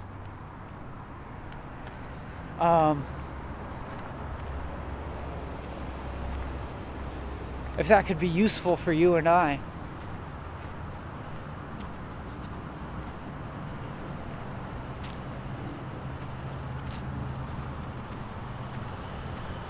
But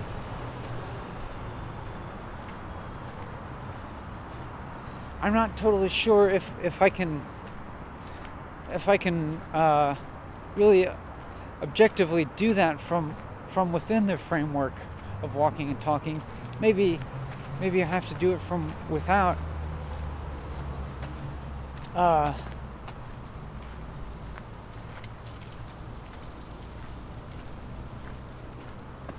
But you know, when I'm not walking and talking, I might be just engaged in something else, and I need to give my attention to that. I don't know. I'm feeling a little. At the moment, I felt disinterested in that train of thought, and you know, starting to have doubts again about the value of what I'm saying, and doubts about whether this is a good use of your time and mine.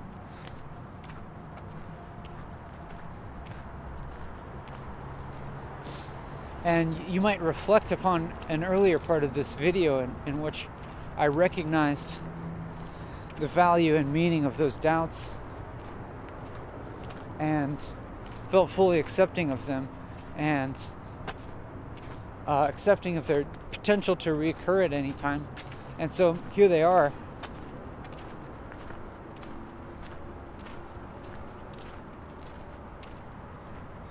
And I'm actually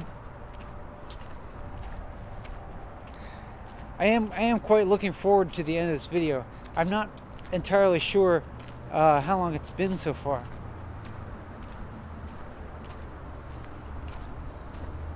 And I think it's actually that I've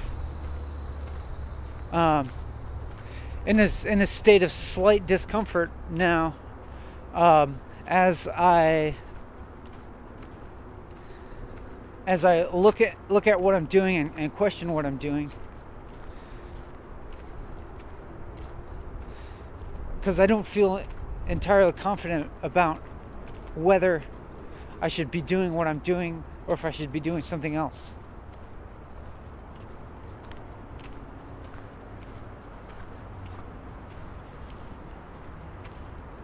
And so, like, that discomfort that I'm feeling leads me to looking forward to the end of this video when I can, like, get away from that discomfort, at least temporarily.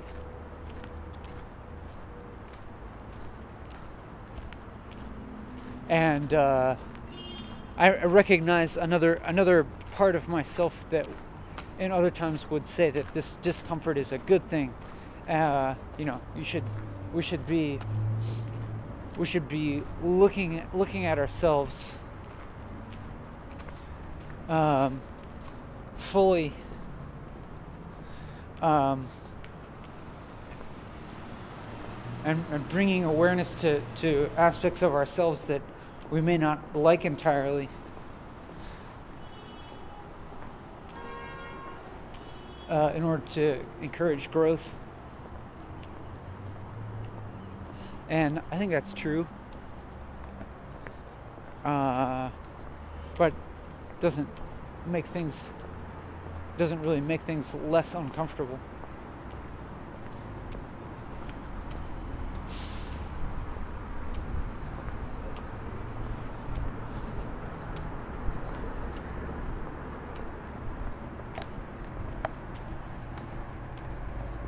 I'll film my shadow again because I really like this. I really like this filming of my shadow because, as I said before, it's both a representation of my point of view and kind of a doubly removed representation of myself. Once removed in that it's on YouTube, and then, you know, on a computer screen, and then twice removed in that it's a shadow. But I could imagine, if it worked out, doing an entire episode of Walking and Talking where I kept the video camera on my shadow. I think that would be a pretty good thing to do.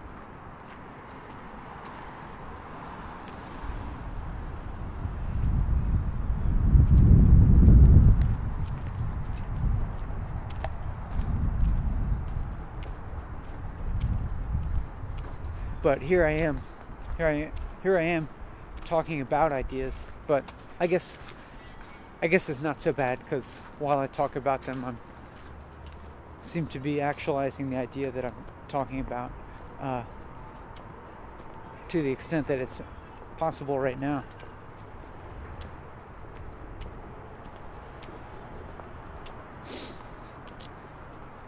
Continuing to doubt whether this is a valuable use of time,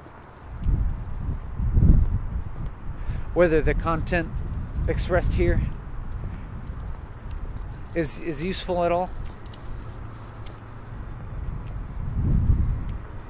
or if it's not useful, if it's beautiful. I'm not really sure.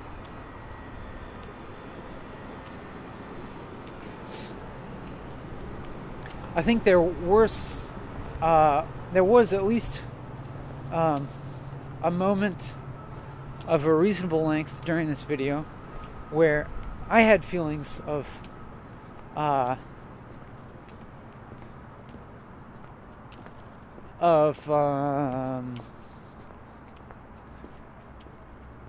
meaning and beauty, or something like that.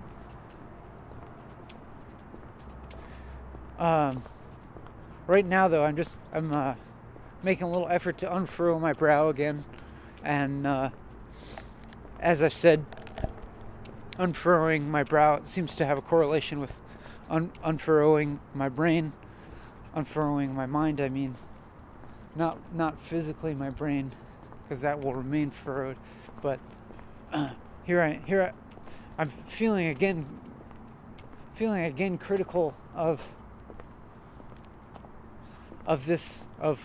the quality of what I'm saying as being no longer interesting, and maybe it may be connected with a physical and mental fatigue that I start to feel at the, you know, after having walked for about 4 hours.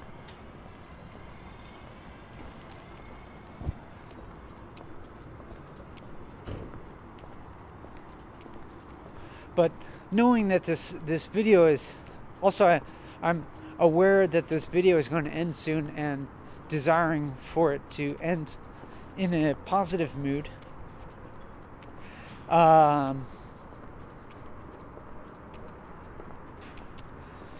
Which maybe a form of self-interest. Not exactly, though. It's a form of self-interest in as far as I know that when an end of one experience is getting better than the rest of experience, the way that we remember it has a lot to do with the end of the experience. Like if something's like difficult for 4 hours and then in the last half hour it gets less difficult.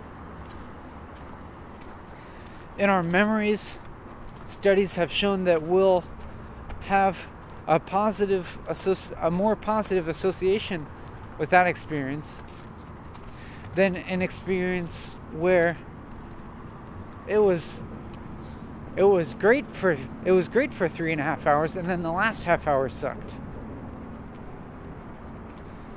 Even though the sum total of our experience is better for the latter case, where it was good for most of the time but bad for the end, we'll tend to remember it the other way, in that the end of our experience like has such a dramatic effect on how we remember experiences.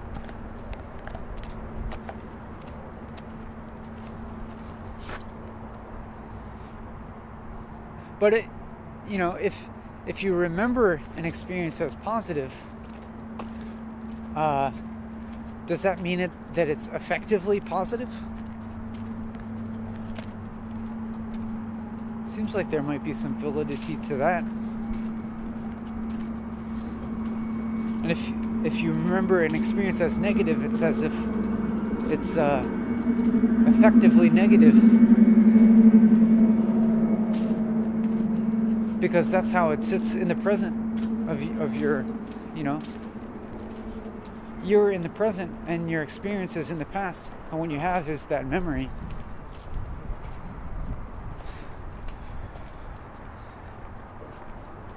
And so I have a motivation to make the end of this video a positive experience for you, so that you will have a positive memory of this experience, which might cause you to want to repeat the experience and watch subsequent episodes of Walking and Talking.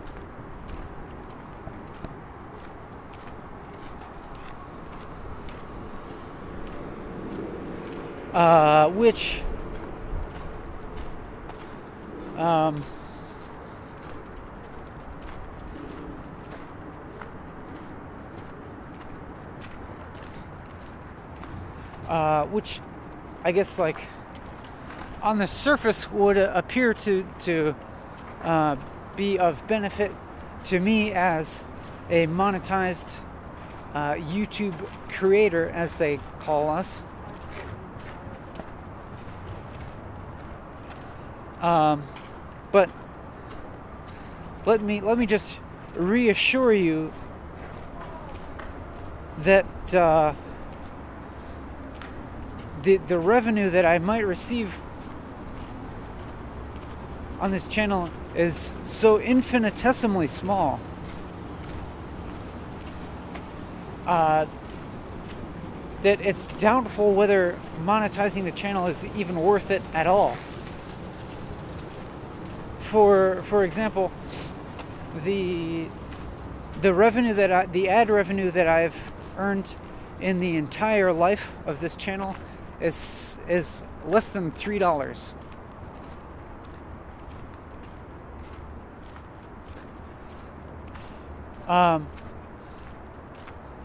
So I don't know. There's a different kind of self-interest in that.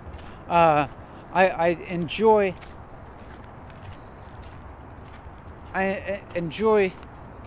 the knowledge that people watch the channel,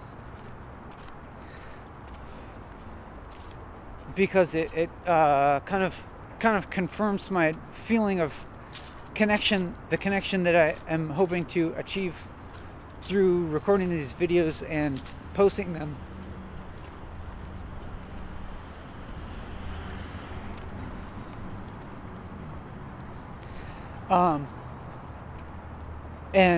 And also it can be some form of indication that perhaps the videos have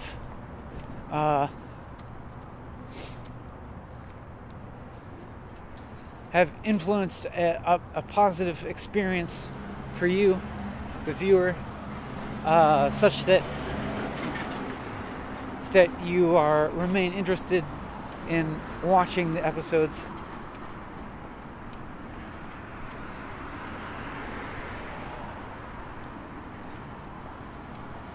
And so when that happens, I feel some kind of external world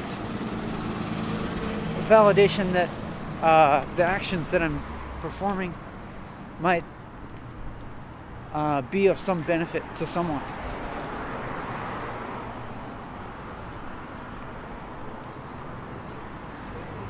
But to think about such things, maybe in the midst of making this video, isn't the absolutely best use of our time. And it seems like the best use of our time is to really probe into I guess like the area of the area of the most discovery, like probe into the area that is the least, where it's the least known of what kind of things are gonna occur. Which for me means really throwing out types of subject matter that I know anything about,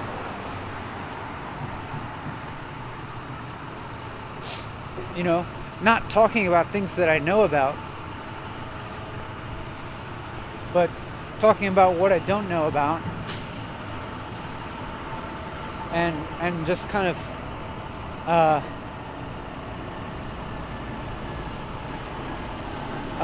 trying to keep myself as much as possible in a state of discovery while I'm talking.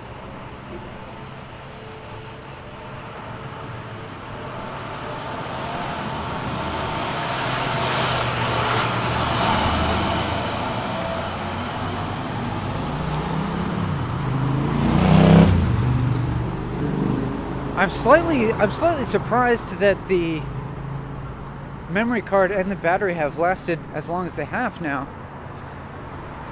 because I think that on this walk I went pretty far.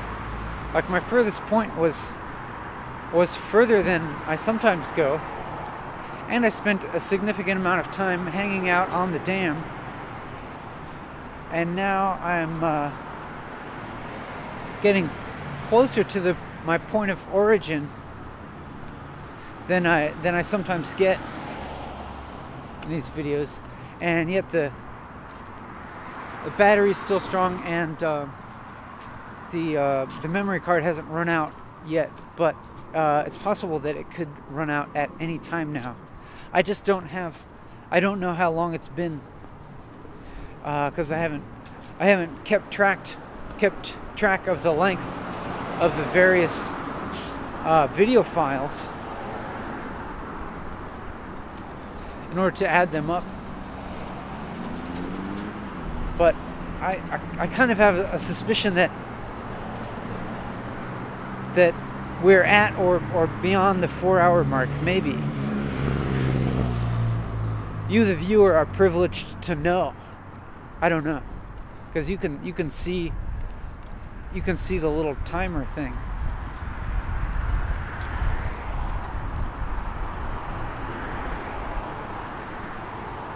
And so now I'm having thoughts about how to end this video, what to say.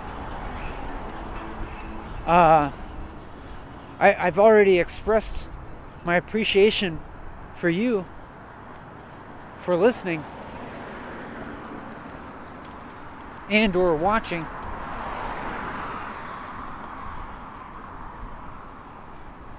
I guess I could do that again. It wouldn't hurt. And I could say that at this moment, I'm actively appreciating your presence here.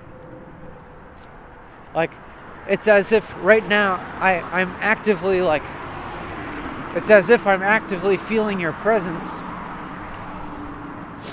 even though I know it's separated by time.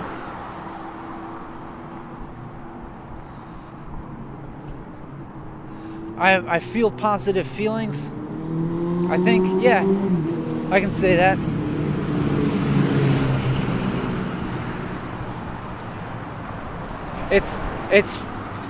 It could be possible that I'm just performing the attitude of a socially emotionally healthy member of society right now. But I'll say that I'm performing them so well that I've at least convinced myself, at least for the time being.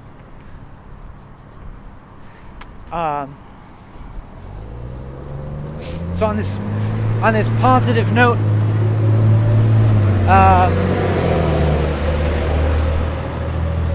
cautiously optimistic. I'll leave you here, and I don't think I have anything more to say.